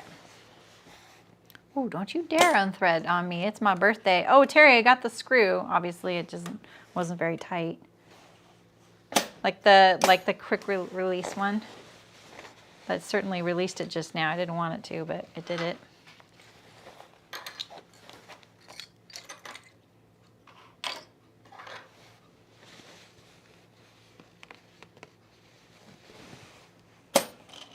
I think the 1/2 inch gives a nice width for the flat felled, but I think 5/8 is easier, and you're gonna get a nicer finish because it's easier to do. You're gonna get a more consistent width. So that would be my preference.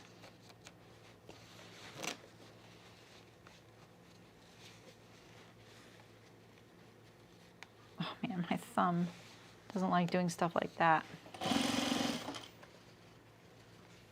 All right, let's see if we can get that in there.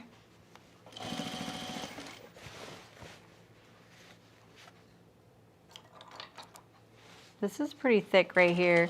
We have the binding, the back flat felled seam, size 16 needle, by the way. Yeah, exactly. That's what I was thinking too. So I had it so tight that I still needed to use the screwdriver, and I was like, Terry would tell me to loosen this up a little bit.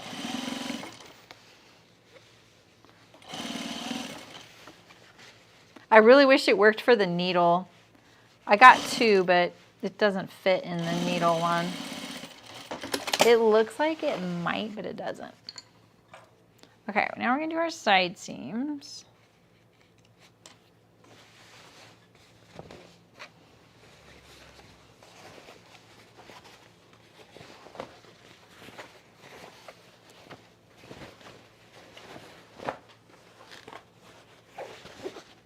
Oh, yeah, exactly.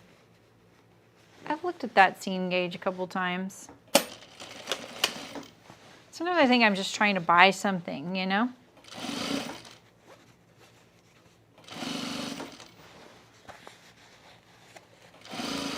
I did get the spool rack. I don't know if you can see behind me right there.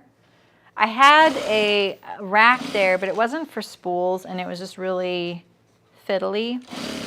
So I did do that. I got an actual spool rack for that little table. And those are just the top stitching threads and the bigger spools that don't fit in my thread on the wall, you know?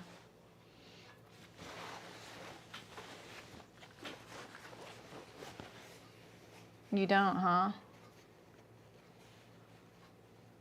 Oh yeah, Kara, that's cool. Supply shop. Is that a website?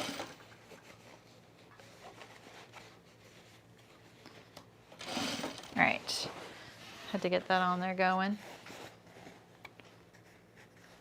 Next up, I'm gonna overlock the sides here, but then we're gonna go to the waistband and finish these up. I didn't do any belt loops. I don't really wear a belt anymore. I probably could, but.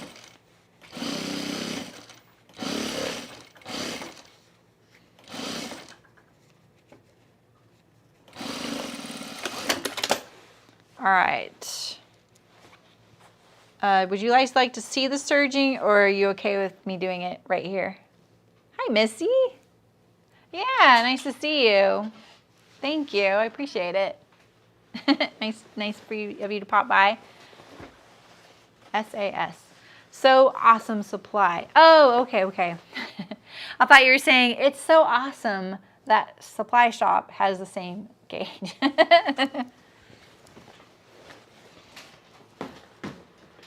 SAS. Okay, got it. Here, I can put my serger over here.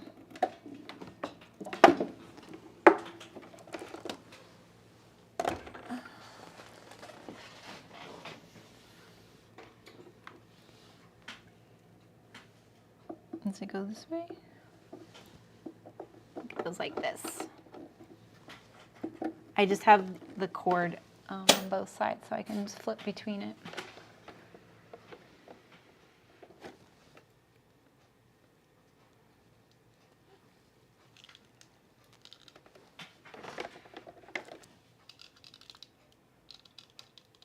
a little zoomed in, eh?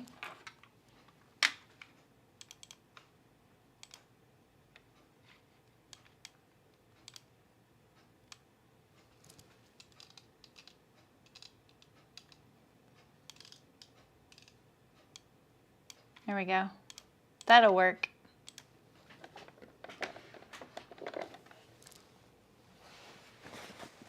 Is the overlock, is it like loud on camera? I think I've asked you guys that before.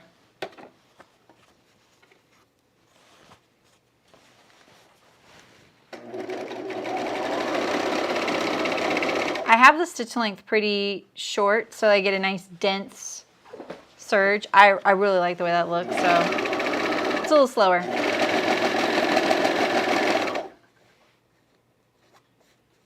I'm going to trim some of these threads to make it even look clean in there.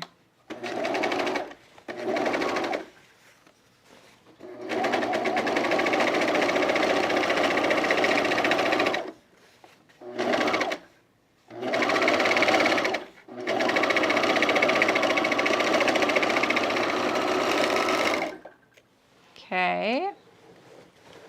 I'm doing them with the fronts up because I'm going to push the seam to the back. I'm like, what does that sound? It's the paper in the back pocket. I was a little nervous there. I thought I had something in the pocket and I sewed it or something. It's louder than your sewing machine, not terrible to me. Okay, cool. Thanks for telling me. Did you hear that? I'm really pushing this because when you have these like different thicknesses, especially right here, I have like pocket facing, it'll kind of push things around a little bit. So I'm really trying to keep it lined up. Now it's pretty easy. Let's do the hems right now while we're here. Then we'll be just ready to hem them. I'm going to top stitch the sides.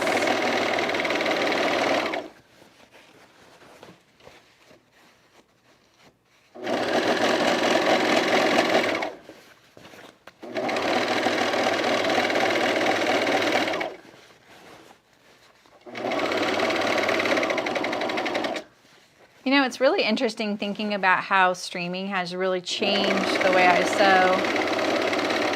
I never used the serger much, even in the beginning.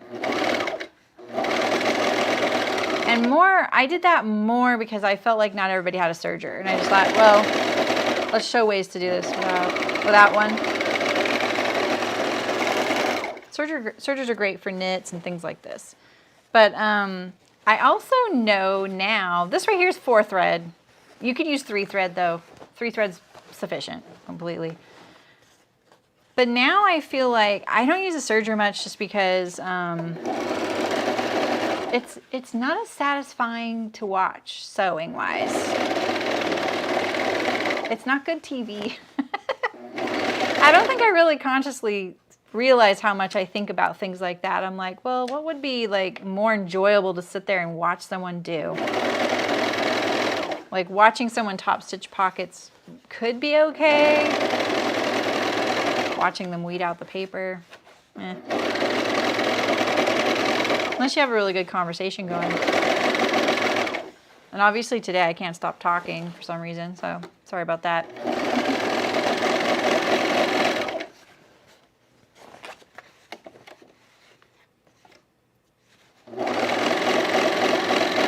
One thing about canvas is every little thread wants to grab onto it. It reminds me of those like felt boards in kindergarten, you know? All right. Like grass growing, right? I hook my cord onto that. Now we're gonna move this. There we go. Disentangle it. That's why you need core strength as a live streamer, is moving over lockers.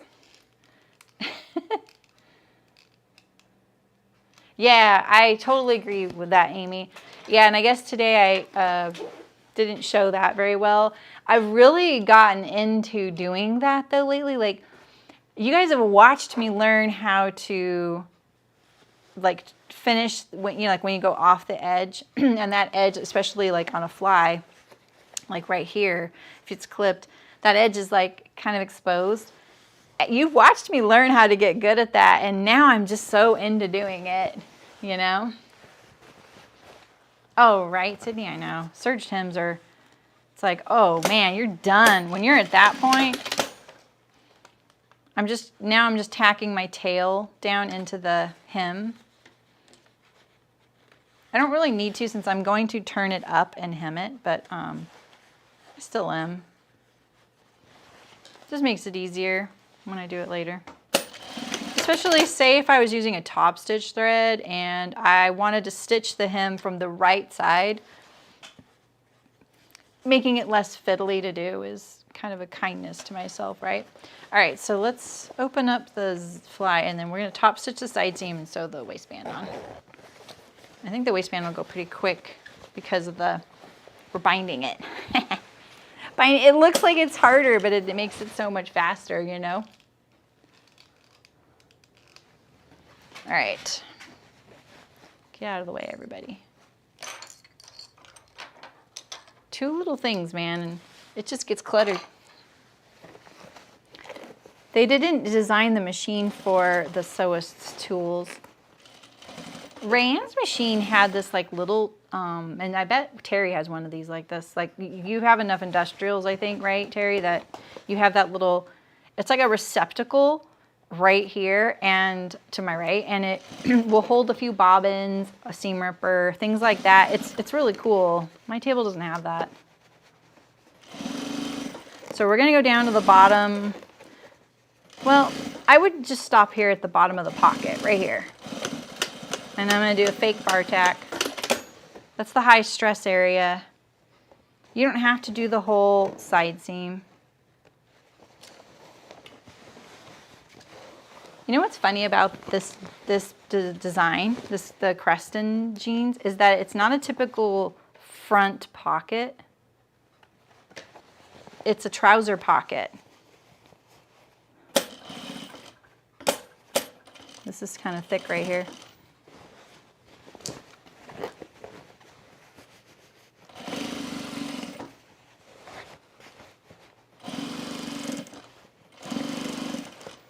Where's the bottom of the pocket? Oh, there it is.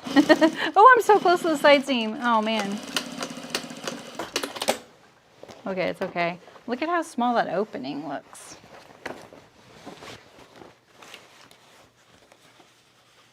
I mean, it's okay, but barely. You only have the new tech. Yeah, exactly. It's a built-in tray. Yeah, it just depends on the table you get. You can ask for it, probably. I just didn't think to ask for that. I actually don't. This table is fragile. I've chipped it. I chipped it right there. Right here. Right here. Can you see that? That's my screw punch. This top is so much more fragile than my old table. I use the exact same pocket opening of the 16. You don't change the pocket opening size per size. Hands don't change that much. I think it's just kind of a small, this side's bigger. Maybe it's how I sewed the other side. Yeah, that's what happened over here. Something fell and it chipped it. See, this one's a little bit smaller. Not a whole lot I can do about that. All right, let's get our waistband. Not a whole lot I can do now. But you know, it is interesting that it's sort of a trouser style pocket. And I think that the benefits to that is that you get a smoother front. When you, and also doing the flex waistband isn't going to be very compatible with the other style. I think you need this kind of front. My right hand's smaller. I would expect it to be bigger since I'm right-handed. You know, like your feet. Okay, I got a lot of waistband hoo-ha happening here, so let's check it all out. None of it's interfaced, unfortunately. So this is the back. I hate to say it, but I think I need some interfacing. And then I have a left front and a right front. Or are these the same? They look almost the same. Yeah, they're the same. Okay. Let's find some interfacing.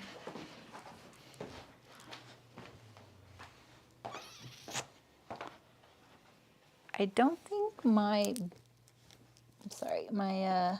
roll will be wide enough. But we'll check it. It might be. I feel like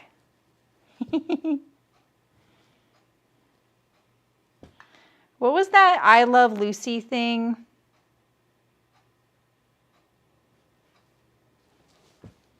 They squished the mouth and said something. Maybe that was something else. I grew up watching I grew up watching a lot of I Love Lucy. Okay, we just need 2 of these. Let's iron these 2.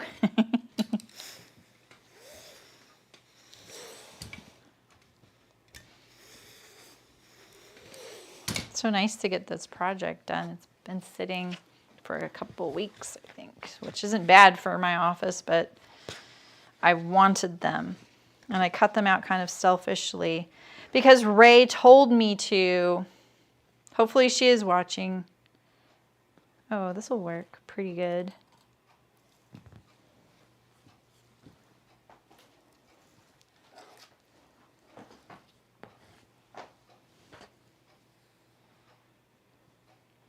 This tricot feels different than my old stuff.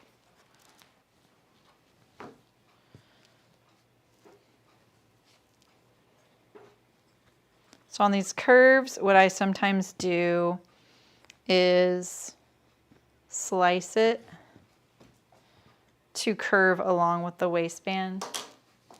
So I'll show you how I do that. I need to turn my Charmin. Yeah, it does look that way. No drama. Wait, you're hoping I had drama and now you're here to know about it? Wait a minute here. We want to trim it on the side. This feels very different than the last tricot I had. Uh-oh.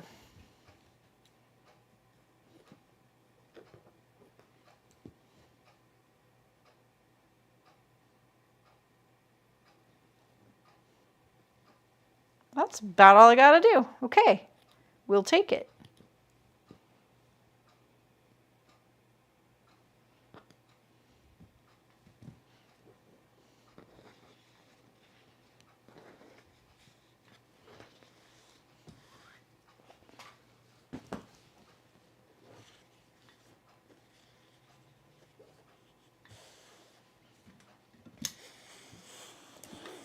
I just kind of get it on there. Oops.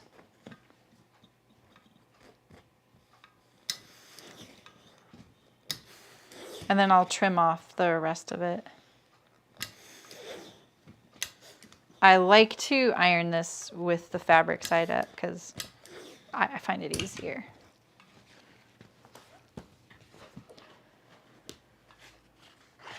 You guys, I can't handle that the fabric stores are putting out fall stuff. Really? Oh, what? Someone asked me something up there. What is? I have a pop-up telling me to run an ad over the comment. It says something about what is it tricot? So tricot is usually intended for sewing with knits because it has some stretch to it. But they put it on a roll and you don't really utilize it for that as much because the stretch is going across the width this way. Oh, this one's not. Oh, this is different. Huh. All right, way whack. That's not okay to switch things. So this tricot, this is usually what it looks like. It's very stretchy. So maybe you could interface a band that needs to stretch a little bit, but still have some stability of interfacing. I really like the way it adheres to the fabric because it doesn't really add much bulk, and it makes the fabric really nice and stable, and you can't even tell it's interfaced on the right side. There's just something about it. I'm not saying it's like the best interfacing to use. I'm sure there's stuff, but I was just so over how SF101 was acting because it was not acting okay. It was making my fabric look like cellulite on the right side, and that was making me really sad on a lot of my makes. A lot of my makes are still ruined by it. So I switched to this instead until SF101 gets its act together, which I just don't have. I don't know if I'll ever trust it again. So Christmas, what? Ours says the Christmas tree name is a skeleton. Man, you're either Halloween or Christmas in our country.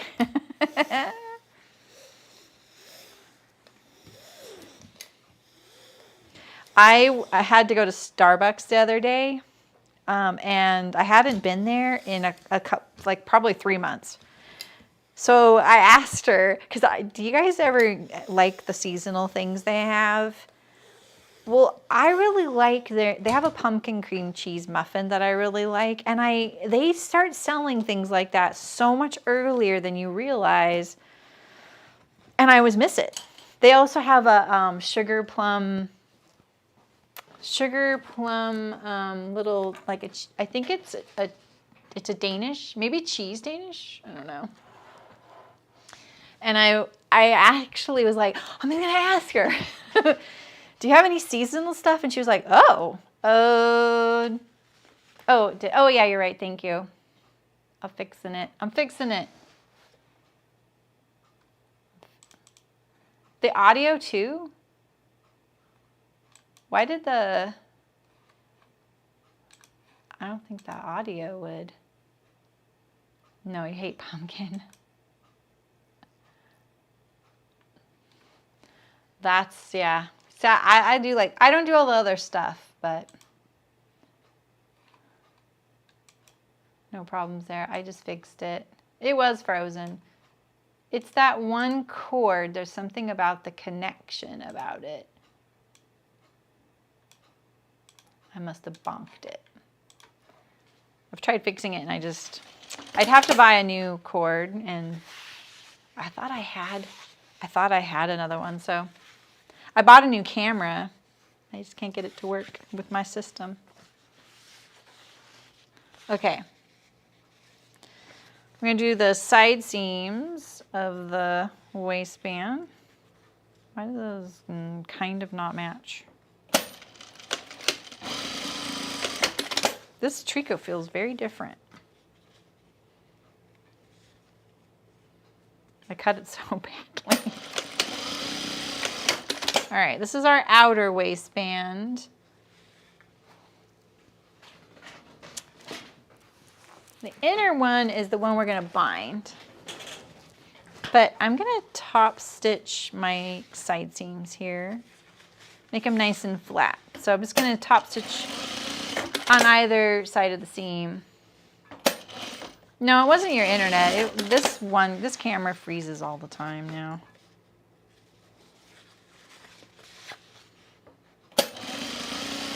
I have to get a new computer crazily to use the new camera. It's a better quality camera, so it will need a better graphics card. Can't upgrade my graphics card in this computer.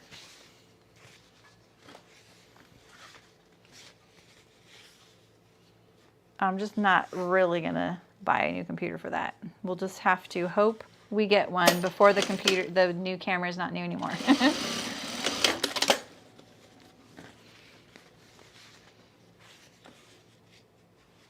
Okay. So if you're thinking about this pattern and you want to do the flex waist, it's really not hard at all. It's just got like really easy steps that you do in order to be able to have it do that. So, and you can watch the video. I show exactly how to do it before you buy the pattern. I don't know why I'm promoting it. Like, I don't need to promote their stuff, but really it's just that the end of the month is coming, and I don't think you can buy that pattern after the end of the month. So, all right, we're gonna bind this edge here, but I'm gonna do a different kind of binding. So I'm gonna put this right sides together, gently pull it, just a little bit.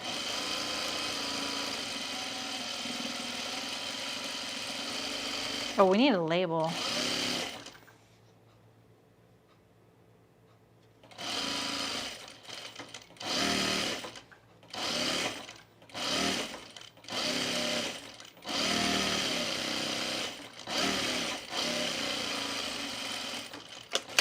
All right. I want to mark this center right here before I cover up the notch. We'll mark the center at the top there. That'll just be a nice guide when we sew our other waistband to it.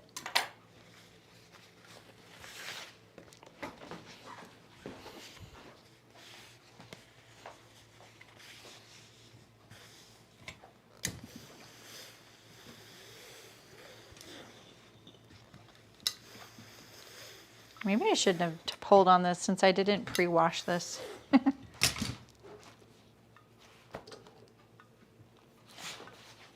I'm going to trim down. I really don't think you need this wide. This was 1 3/8. It's fine. Maybe I don't need to trim much. I'm just going to trim a tiny bit. Like 1/8.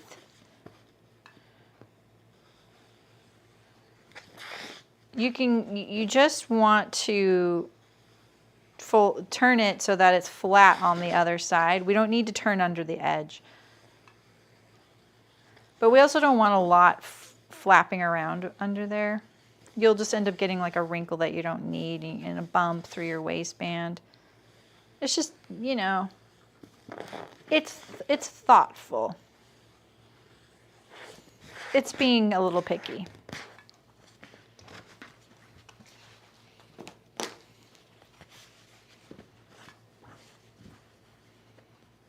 You can trim this edge down too if you're afraid your binding won't cover, like reach to the seam.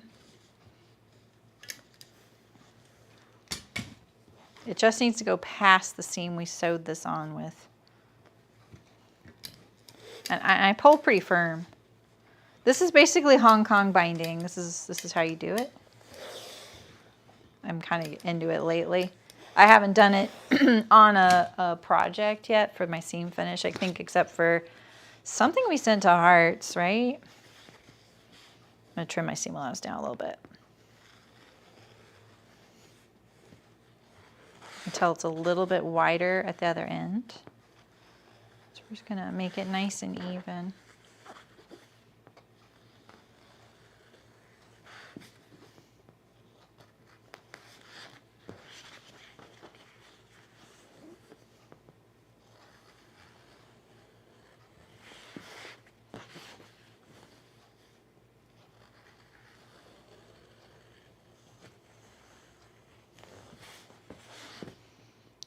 Those thicknesses there.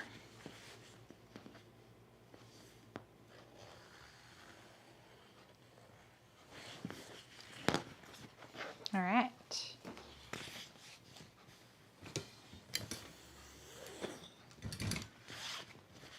Do one more time.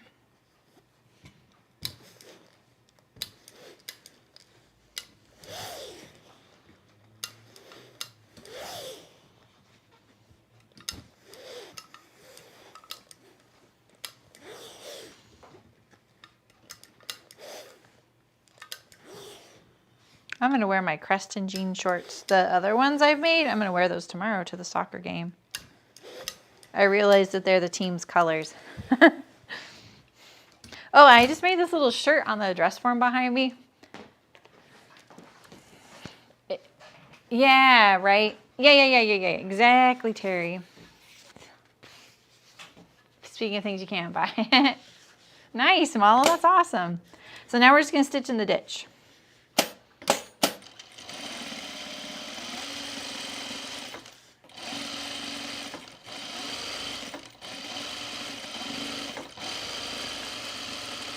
If you have enough fabric, you know, going past that seam, you will obviously catch this really easily. This is a great, beginner can do this, which I think is great. There's definitely subtle things happening that you have to know, like pressing it nicely and stuff, but now you have this nice waistband edge. Oh, let's pick a label out. Maybe we could use one of these since it's our birthday. Oh, maybe you make my dreams come true. This one's a little corny for me. Yeah, I think we're gonna do this one here. Yeah, exactly, Terry. I know, right? We like doing that. Anything to use binding.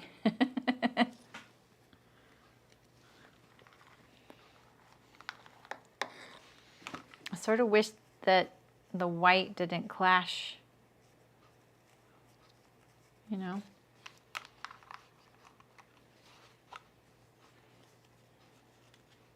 That kind of clashes too, huh?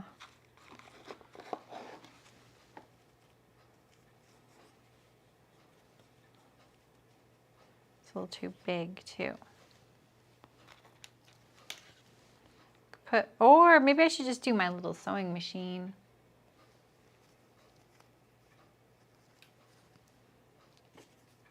Yeah. Sorry, I'm gonna do this.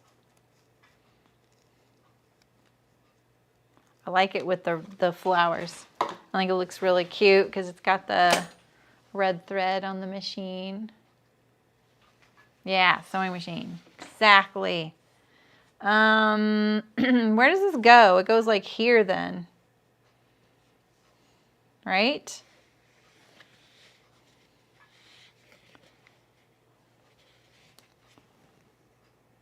Why does every label have to do this? This little sliver. I always have to pull every single one over. It's probably when they go to cut it. It pushes the top layer. I don't know though. I'm convincing.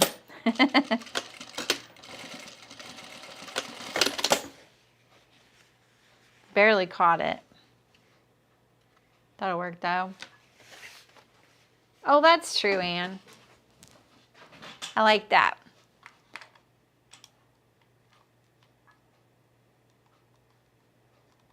I finally got rid of that pop-up. Okay, so we're gonna sew this one first because that's how we roll around here. And I do not understand why this waistband is symmetrical. It shouldn't be. So let's line it up because I think you trim one side. So don't just start sewing from like one end.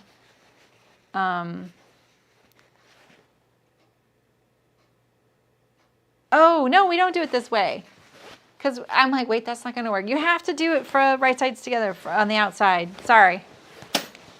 Because we're doing the binding on the inside. We're not going to do it my other way. All right, same thing though. Line up your center.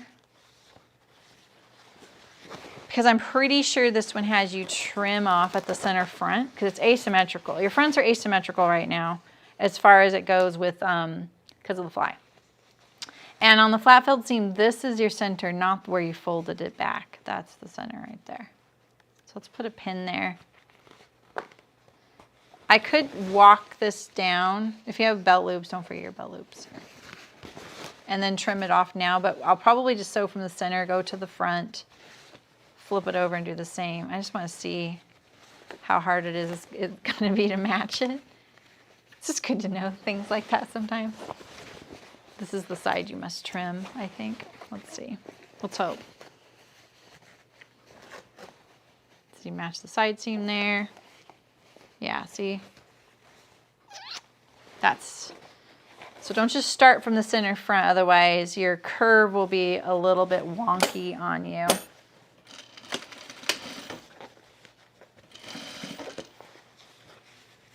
I'm doing the right edge, right? Yep, you want to do the outer curve.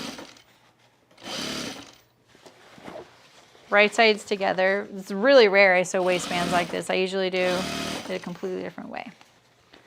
Make sure your side seams match. Mine barely does.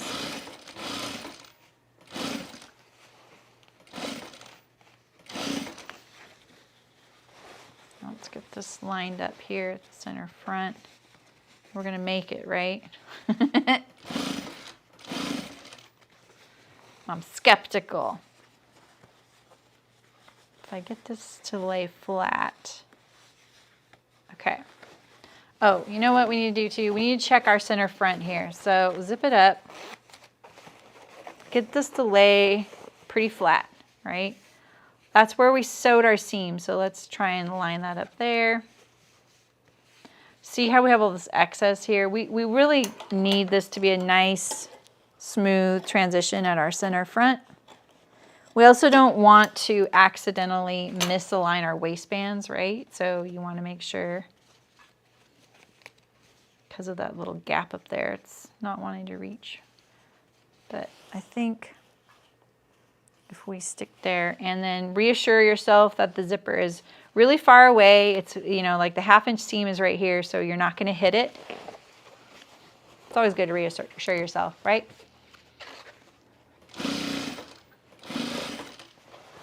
And then we'll get up here. Let's open this a little further.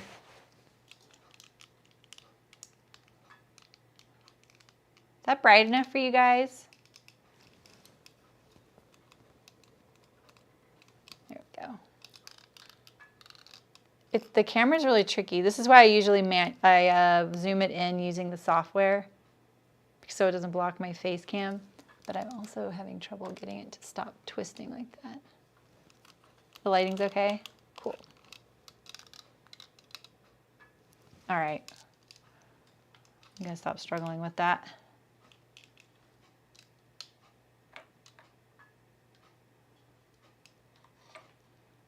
You're not picky.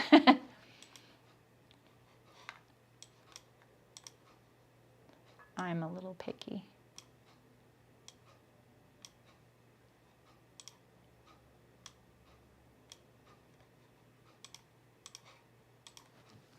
All right. Here we go. So this wants to do this. See that? You can stitch this all together at the top waist before we get to this stage if that bugs you. So now pay attention to your seam line here, because remember it needs to match to the one across from it at the waistband. You'll have a little hanging off there. That's great. And now we're going to do the other side. Take the pin out.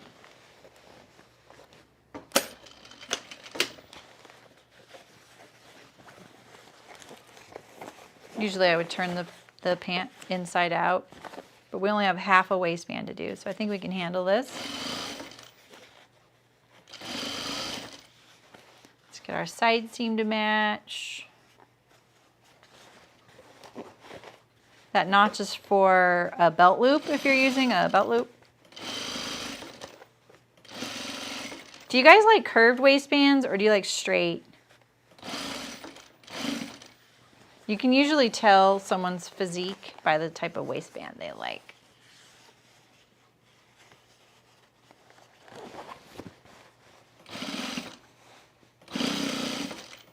If you tell me what kind of waistband you like, I can probably tell you what pant patterns to try.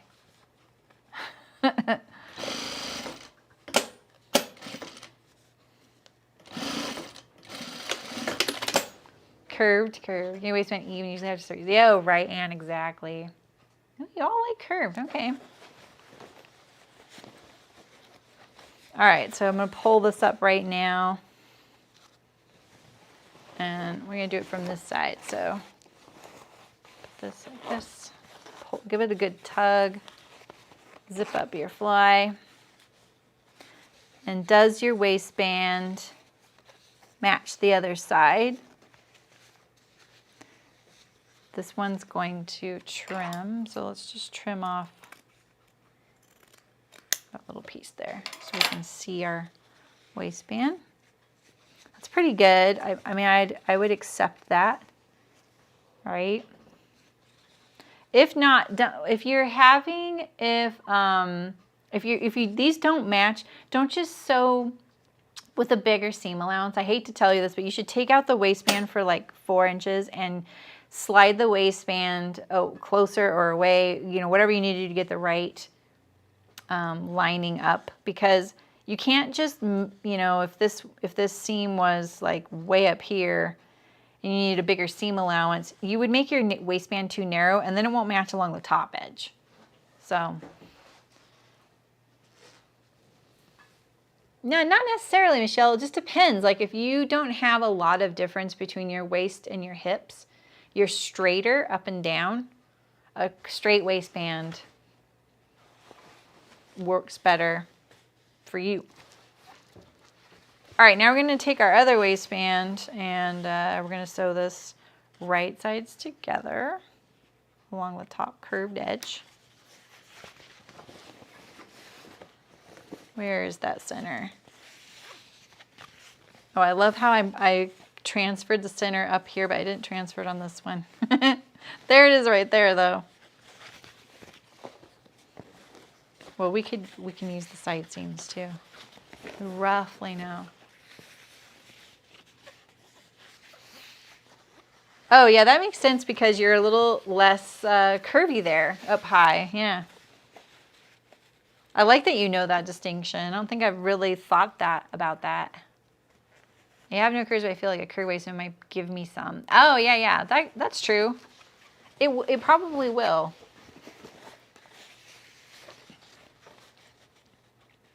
Yeah, I need some water.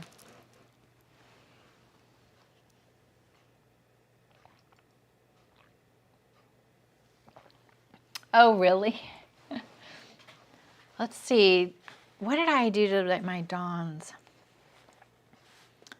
I did something. Is that what I did, or did I curve my back yoke more? Wait. Oh, that's gonna work, okay. I was like, so my inner waistband's gonna probably seem a little big because I've fused interfacing to the other one. That just shrinks it a little. All right, so pull up my waistband. And is this the one I trimmed? Yeah, probably. All right, so we'll just put that. We're just gonna put that right sides together. You can trim that off, but I'm just gonna wait until the end. All right, so keep your top edge together.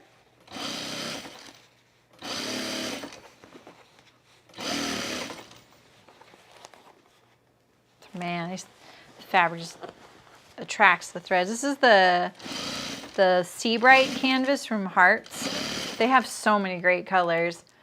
I bought the, I think it was like a moss color and a gray color to make my brother's shorts.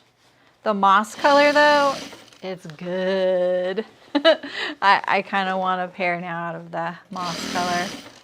It's like this really clear olive green. So good. I wonder if it was that, that's what it was called, like a moss or something. I don't think it was called olive.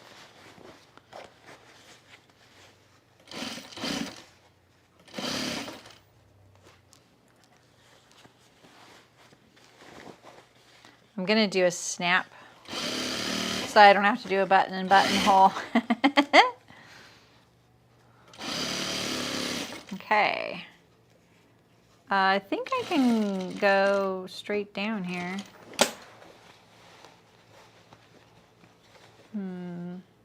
I want to turn this up a little bit like this. Pretty sure. That doesn't matter on this side though. I can't remember now. So I have a habit of this like little seam right here when I come down start turning too soon. And I can tell right now if I do that, it will be a little too soon. It looks a little at an angle. Why does that look like it's such an angle? I may come back to this right here. See, it's not at a right angle. Why is that? It's so weird. Will it be when it's done? I think so. All right, let's do the end on this one.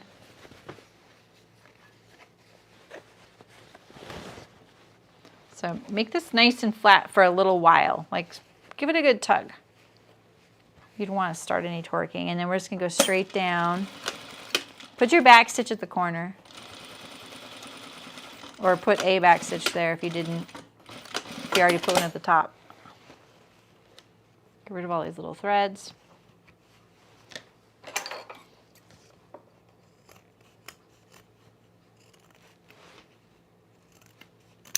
I'm going to reinforce that corner.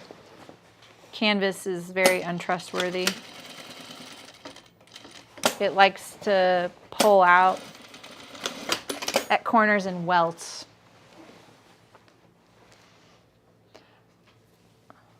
Is that code, Amy? All right, let's see if I can turn this. My thumb is not great with this right now. I like to press the seam flat right here. And I get a nice crisp corner then, but I'm not sure my thumb will do it. We'll see. No, it didn't. Let's see if I can get it out without pulling some canvas thread.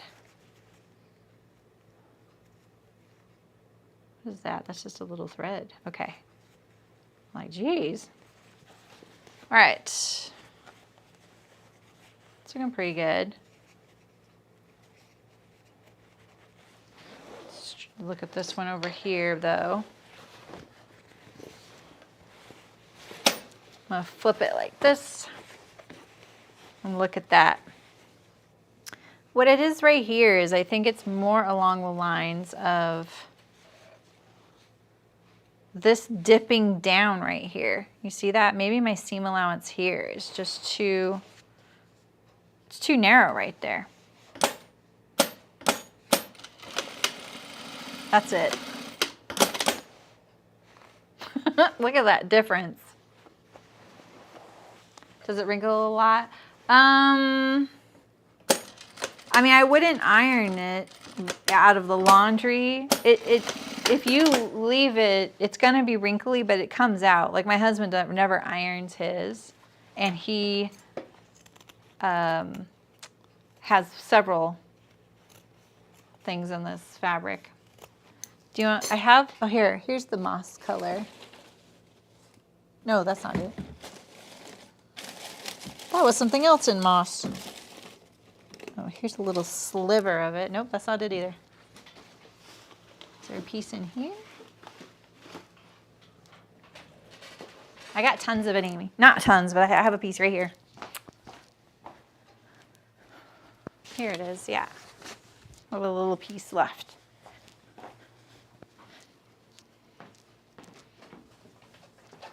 That's pretty true. For me, on my camera, computer, and in person, that's pretty true. It's good. This is washed and not ironed. So, it's great. Lots of colors. And don't forget there's that Where is this? Is it this? There's a little 10% off code right there. If you want. 10 so. You can use it on anything you want. I think anything with like gift cards. Yeah, me too, Anne. I know. It's good to find a good olive green. I hope my brother likes it. I think it'll look good on him. Okay. We have our... So I'm going to do the initial check of, is my waistband lining up? It's kind of like a game show. You know, sometimes you don't want to know the answer. You don't want to know if you're wrong. See, it's a little low.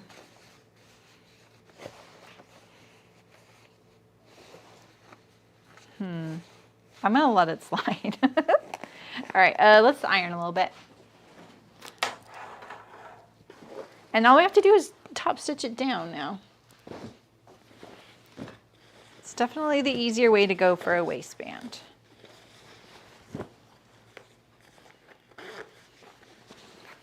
So I'm gonna just gonna iron this top edge.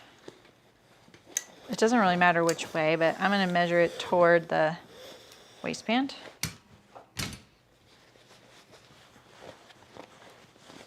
Being pretty firm with it right now, pulling.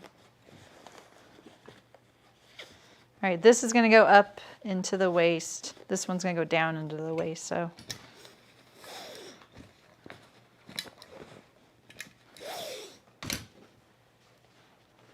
Oh, that's what I just made some shorts out of this yesterday, and I was just saying what a great color it was. Yeah, cargo shorts from my brother. I made those yesterday. It took me all day to cut out 2 pairs and make 1 pair. I don't know why, but does your guys' Netflix recommend movies to you? I'm kind of in the mood for a movie, and all it shows me right now is TV shows. Maybe I just don't know how to use it anymore. I think TV shows are just more popular too now.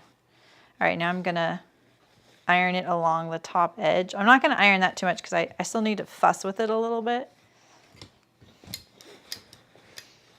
Ooh, look at the red flowers. I'm so glad we went with the red flowers. So cute.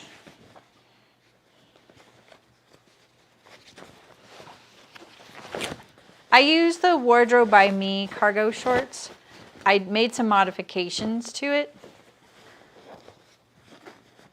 So I did make a lot because I had to modify it to accept this wider zipper. And I took it's a facing on the waist, and I made it into a waistband. I know that's crazy, but I just wanted it like that. But I've sewn them on the channel twice now as they come. Last year, the pair I did the zipper wrong. I fixed it on camera, but just so you know, check the timestamps. I forgot that it had a facing, and I sewed it like it had a waistband. So I had to do some creative stuff at the end. This year, I think I sewed it correctly. It just might have been a little bit. I started sewing 2, and then I switched to sewing only 1 because it was just going to take too long. I don't know why I think these things are going to be as fast as a pair of jeans, but they definitely are labor intensive. I'll be straight up on the cargo shorts. I love them. I think they look great on my husband. He wears the heck out of them. I just think that, you know, you're putting 6 pockets on them. And that's a lot of pockets because they're not all like quick pockets. Right, Anne? I know. Yes, daily mail from Netflix. Frustrating. What happened? What's wrong? Oh, that was weird. Add movies to your Netflix list, and then I can find one to watch. Oh, smart. Is Mullen taken off? Night. Night, Mullen. Thanks for stopping by. Have a good weekend. Okay. So let's see here. I guess I fold this under because I couldn't remember which side needed to fold under, but I think both of them should have folded under. You don't want this to interfere with the zipper. This one here, we can go like this. We can turn it a little bit like this when we go to top stitch it down. But we could have done that when we sewed this little edge here too.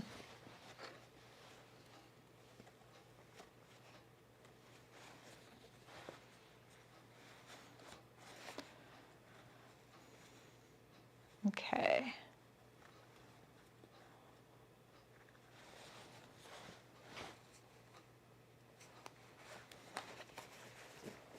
I'm gonna stick my awl in there and try and flatten out the folds. Get a little bit nicer corner. It's okay. You know, sometimes when you start turning the corner and it's off a little bit, you're just like no getting it back. Oh man. I'm sorry, you guys. Yoo-hoo. You guys need like a button you can press that yells at me. Please repeat what? I will repeat it happily. We're really going to have to get this sorted. I'm sorry, you guys. Okay. Yeah, the reason it does this is because I have an extra long cord. I added the cord so I could record the serger and cover stitch over here. That is too far away from the computer for the camera to be connected to. Cameras can only go 3 feet or 30 inches before you have loss of video. So my friend Andrea from Sew to Fit, she's also a live streamer. She gave me the hint that I could get a longer USB. I was suspicious of them because usually you can't put something that has graphics to a USB. It'll lose integrity. It's traveling too long. But she told me, no, these work great. And she's right, they work great. Except the one I have, it doesn't connect very well. It's very wiggly. You guys need a GIF. You need a GIF that makes sound, though. I don't see that out of the corner of my eye. I like this idea. I think if you could put like a little, you know, a little button that gives me a little jolt, that's what you'd really go for.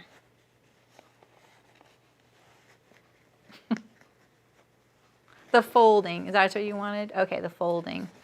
Yeah, so I'm not really, I'm not thinking I'm going to change it, but down here, you see how I folded this under when I sewed the end there? I kind of turned it up when I did this seam. It does this. What's nice about this is that it gets it away from your front edge. See, this one I didn't do that on, right? So now we have this hanging down, and that can happen. We don't want that. This is the one I really should have sewn and folded because we also don't want it to interfere when we're using the zipper. That doesn't seem like it will, but it kind of does. It's kind of subtle. So we're going to fold this right here when we go to top stitch it down, and we can just tuck it under here. And as long as we get past the zipper, we're going to be okay. So that was what I was talking about. Yeah, zap. Remote shock. Yeah, Nancy's like, yeah, I'm working on it. I'm going to cut this little end of binding off here,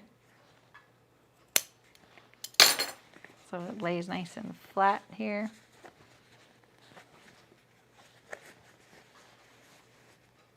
We need to be able to catch the waistband too.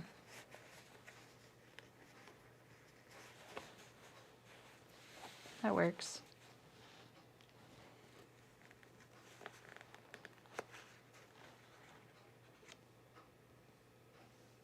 I don't think I could do that if I tried. Okay.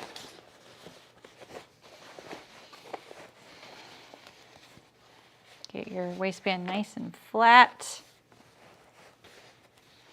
Flatten it for a little bit. We still do not twerk or torque on this channel.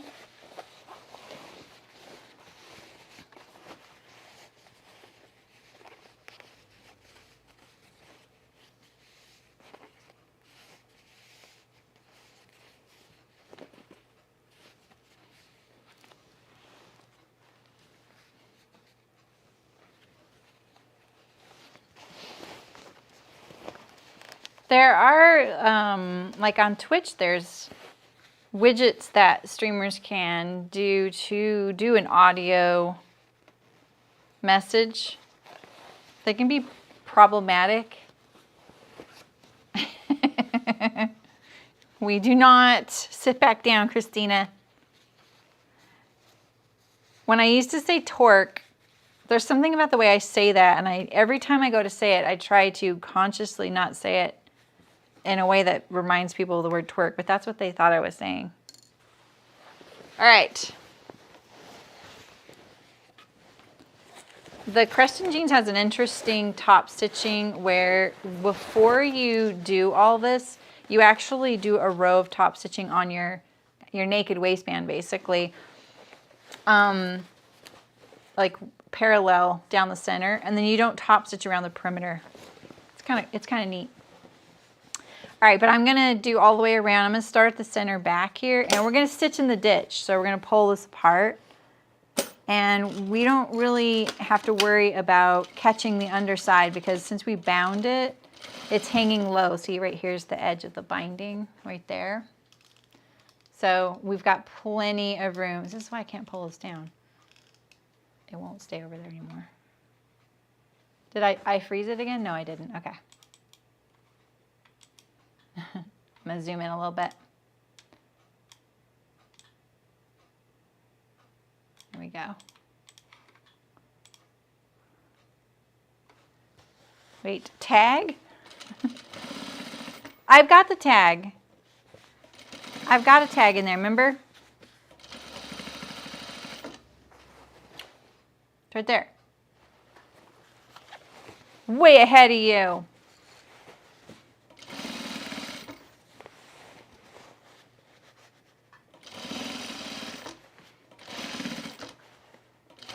Maybe I should have not done in the ditch. I think it would look,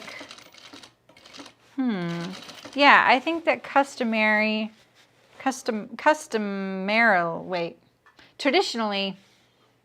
because I was about to go like all the way down and then go up and around the waistband. That's why I started center back.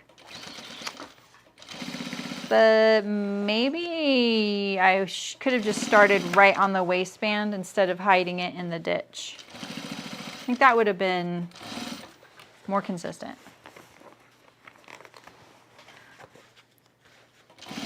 We sew so many different things on this channel. Sometimes I'm not staying very true to tradition on the garment we're doing. All right. I'm going to turn up and go onto the waistband now. I'm going to give it a little pull.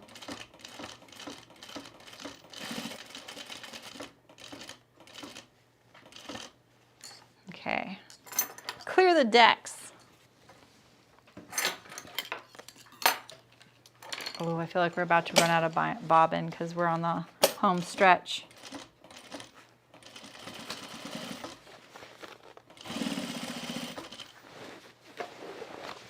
Sorry, we're under the machine now. It's kind of annoying about this.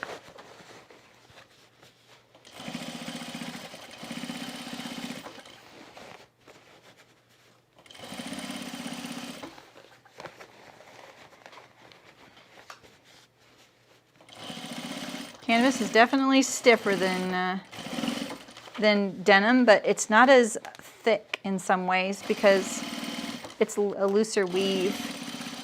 So it's a little easier to sew thick canvas than it is thick denim.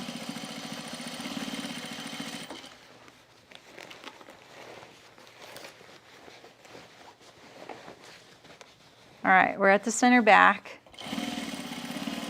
halfway.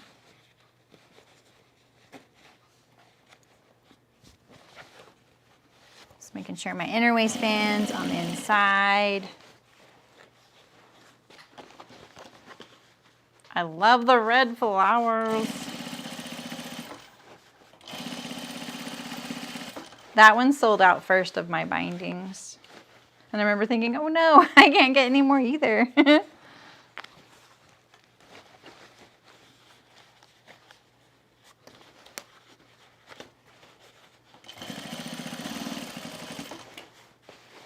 Okay, we're almost to the front. And we'll turn, it'll be more visible. I like to start the center back so I don't have that start stop right here. It's really hard to start stop sometimes when you have that thickness too. Your machine doesn't move forward because it sinks down into the hole where the needle hole in the feed dogs. That's really the worst when that happens. Oh, I can go one more. I sort of just squared that edge. Like right there, if it wouldn't catch, that's kind of a problem, you know? All right, so we just need to catch the rest of this waistband right here. Oh, we're gonna go down into the ditch.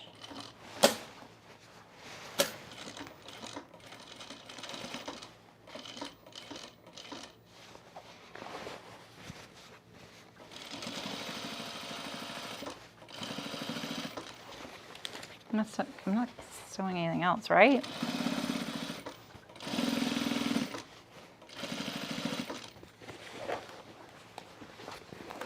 Almost done. I got a little crooked there. I'm very much pulling this apart, very smooth. I'm always trying to curve it and keep the waistband in the shape. This way you can ensure the under layers aren't getting like twisted at all. Because if you stretch the top, they have to kind of follow along. There's my starting thread. There we go. Oh, I went on my waistband right there. Cut my back stitch. I think I have, yeah, this pin here. There might be one more pin. Here it is, right here. Nice. Oh, here's one more. That looks good. Look at that. Very cute. Love the binding.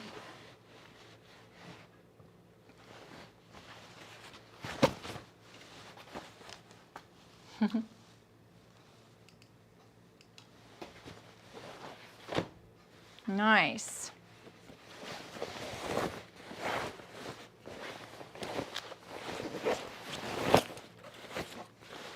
We'll do our hem. Yeah, I'll see if I should put that fabric for sale. There's no reason that it's not for sale. I just probably forgot to do it once I got the sample. Now I was happy with it. Not that I'm expecting you guys to buy it, but it's a very striking print.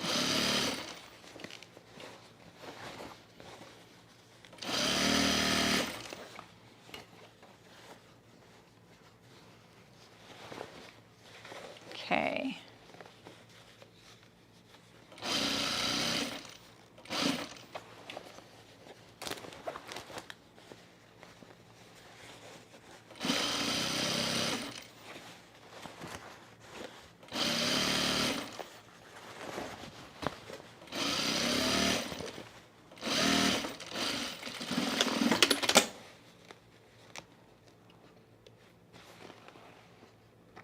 All right, one more hem.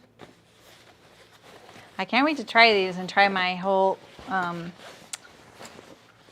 if my little suspicion about the crotch, if that works.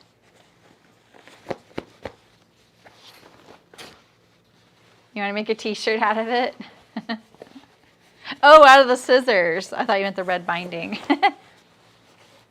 Yeah, you could print it on knit. That's true. That'd be really cute. I love that idea.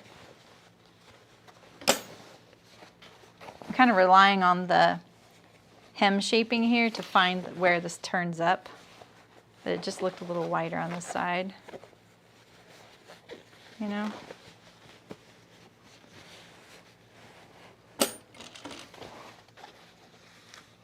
Get rid of some of these threads here.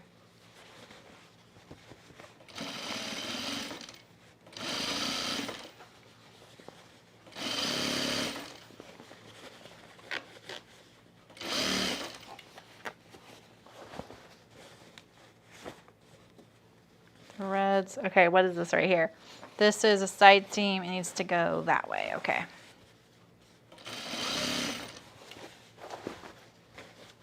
I gotta be careful when I stop like this and then readjust. Sometimes I change a little bit and I don't go in a nice smooth straight line. It's like one of my bad habits.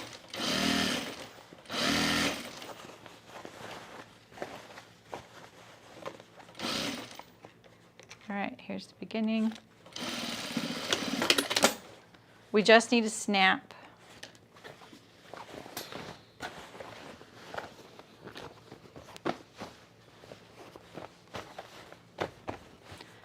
I wish I had a red snap. You know? I'm gonna get my snaps. I have black, silver, and copper. I only have ring snaps that are red, and those aren't strong enough.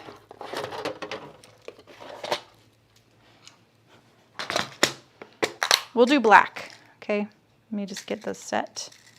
Just need one of each of these. And I need you three, you, and you. Cool.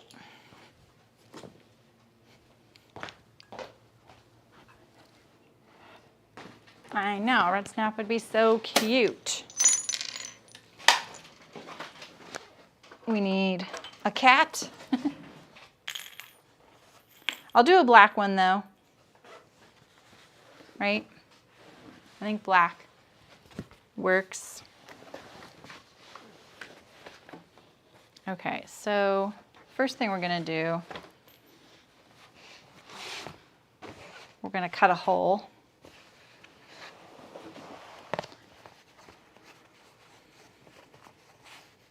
The waistband lining up, it's okay.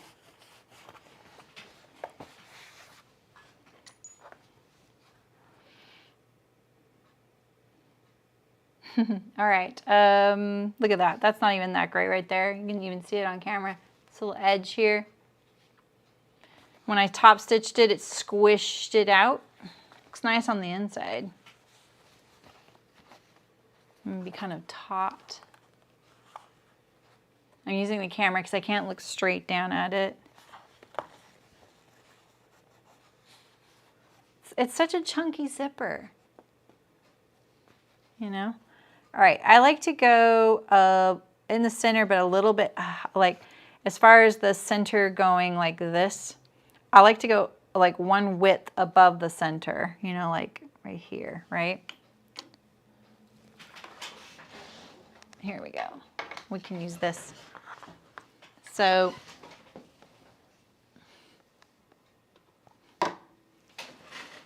oh, maybe that's what fell earlier, my little ruler, huh? Okay. So if we put it here, going this way, and then right here, lining up above the zipper.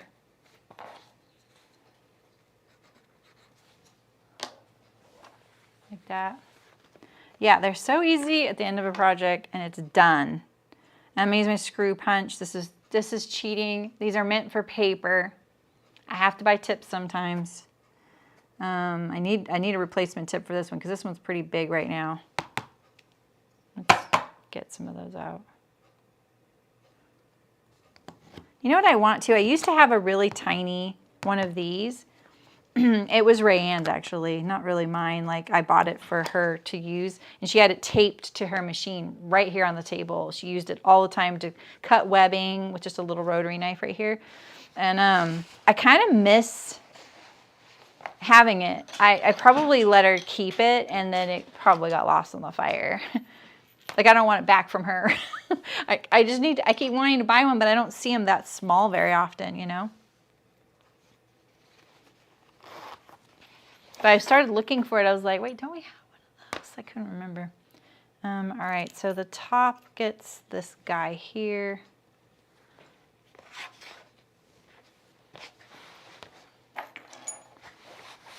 I wish you didn't have to flip this one over if I'm being picky.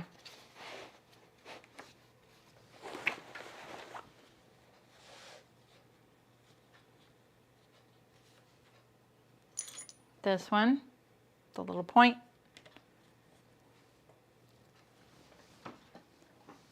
I need a little hammer.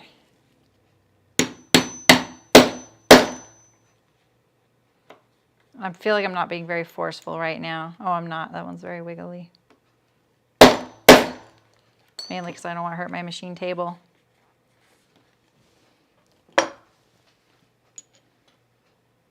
Oh, really? You couldn't? Is it twist? You know what, Terry? I feel like this right here comes undone. When mine was younger, this would come undone and then the whole thing would turn worse. This helps. It holds it on there, and yes, it does screw, because look, it's supposed to do that.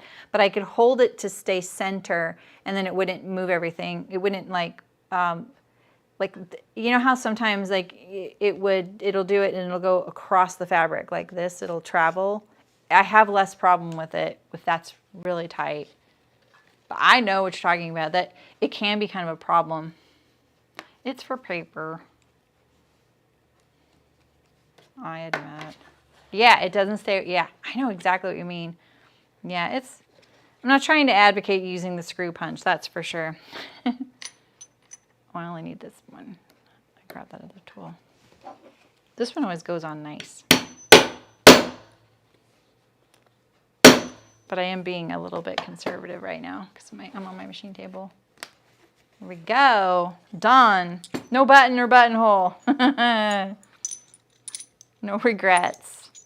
You have to get a firm snap if you want to do this on your pants, you guys. So make sure it's rated for that kind of pull strength, because when you sit down, you think it's not going to bug you when you sit down, your snap comes undone every time, but it will. Because sometimes you'll get up and your hands are full, and then you're like, oh, my pants are unsnapped. Ask me how I know.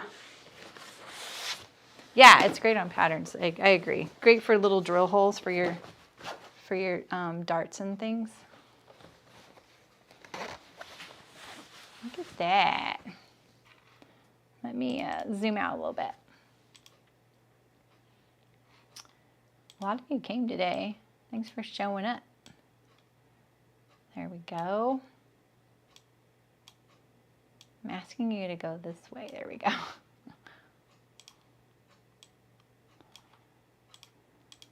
Aw, thanks for the hearts, you guys. I see it. All done.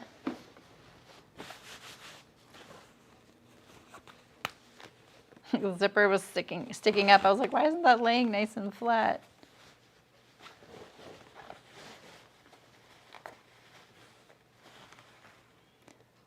I caught my drill hole's not quite in there. I think I planned on doing 2 rows. Yeah, this looks good. I'm happy these are done. I needed another pair of shorts. I need to put that one top snap on a little firmer. Nice and flat. Got our scissors on there. I know I really bait and switched you guys for the thread color, didn't I? You would need like 7 belt loops. Yeah, it comes with a belt loop pattern. It does come with a belt loop pattern. So I do like how, yeah, like how sleek it looks without them. Curved waistband, and because I did the shorter rise, this sits right in that nook for me. It's perfect, right above my hip. They are supposed to be higher rise, but nothing sits there for me. It has to be a little lower. And I have a hip tilt too, so that works.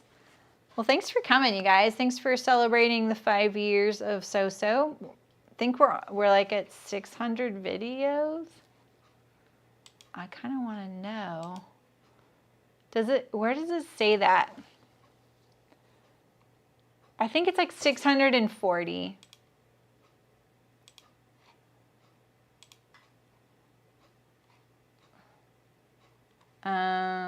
639. 639. And, 29 more people to 24K subscribers. Views are up this month. In the last 48 hours, almost 500 people watched the camp shirt collar video. That video has really quickly becoming one of my most popular videos. It's monthly the most popular. But the how to serge an elastic waistband, I'm kind of curious. It has 77,000 views now. That's nuts. That's crazy. I mean, they're not like perfect. I mean, they're perfect for me. I like them. Yeah, I'm happy with it. This camera's bugging me. It's probably bugging you guys too. Thanks, Raquel. I appreciate it. Yeah, I get it. Nice, Anne. Yeah, it would be fun to do that. I mean, let's see. We started at 11, 3.5 hours for me to sew these. Well, and we did the chicken boots reveal at the beginning. So there's no way I could do that, you know? Like I could do it. The other one's a 4-hour class, so that still just wouldn't be enough time. That's why I don't think that doing a garment during there is, it's not conducive to that. I want to do a garment. I think it would be fun to do a garment. Like a button-up or a dress or a pair of jeans. That's what I would love to do. It's just not enough time. None of the classes are long enough. It'd be too stressful for people and me. Well, thanks for coming, you guys, and thanks for all the support. I appreciate it. Last 5 years have been really awesome. I enjoy all of you. You guys are so fun and so supportive. And everyone says that about their community, like, but my community is actually really cool. But mine really is. And the Guild is such a testament to that. You guys are so supportive and kind. We've never had drama in there. I mean, we had that one person that, you know, that was related to someone else that created the drama. But that's it. I didn't even block them. I did just whatever. I've only had to block 2 people in my guild, and they were both sales bots. That's it. Like, it's so great. I love it. Just techniques. Yeah, that's true, Anne. Just techniques. Yeah, thanks, Eliza. Also, Eliza's been there from the beginning, man. Pretty cool. Well, have a good weekend. Maybe I'll see some of you in the guild. Last summer, Nancy. But no, it's not even worth talking about. Oh, I'm so glad, Sarah. Your pants are looking good. I'm loving the journey. Your jeans that you're doing, your burgundy colored ones. I love that you're like testing things out. That's awesome. Yeah, so if you're in the guild and you're doing the summer camp sew along, which is just anyone can sew a camp shirt this summer, it's very casual. I obviously am very casual about things because otherwise I'd be managing giveaways and things, and there's just too much work for me, so I don't do it.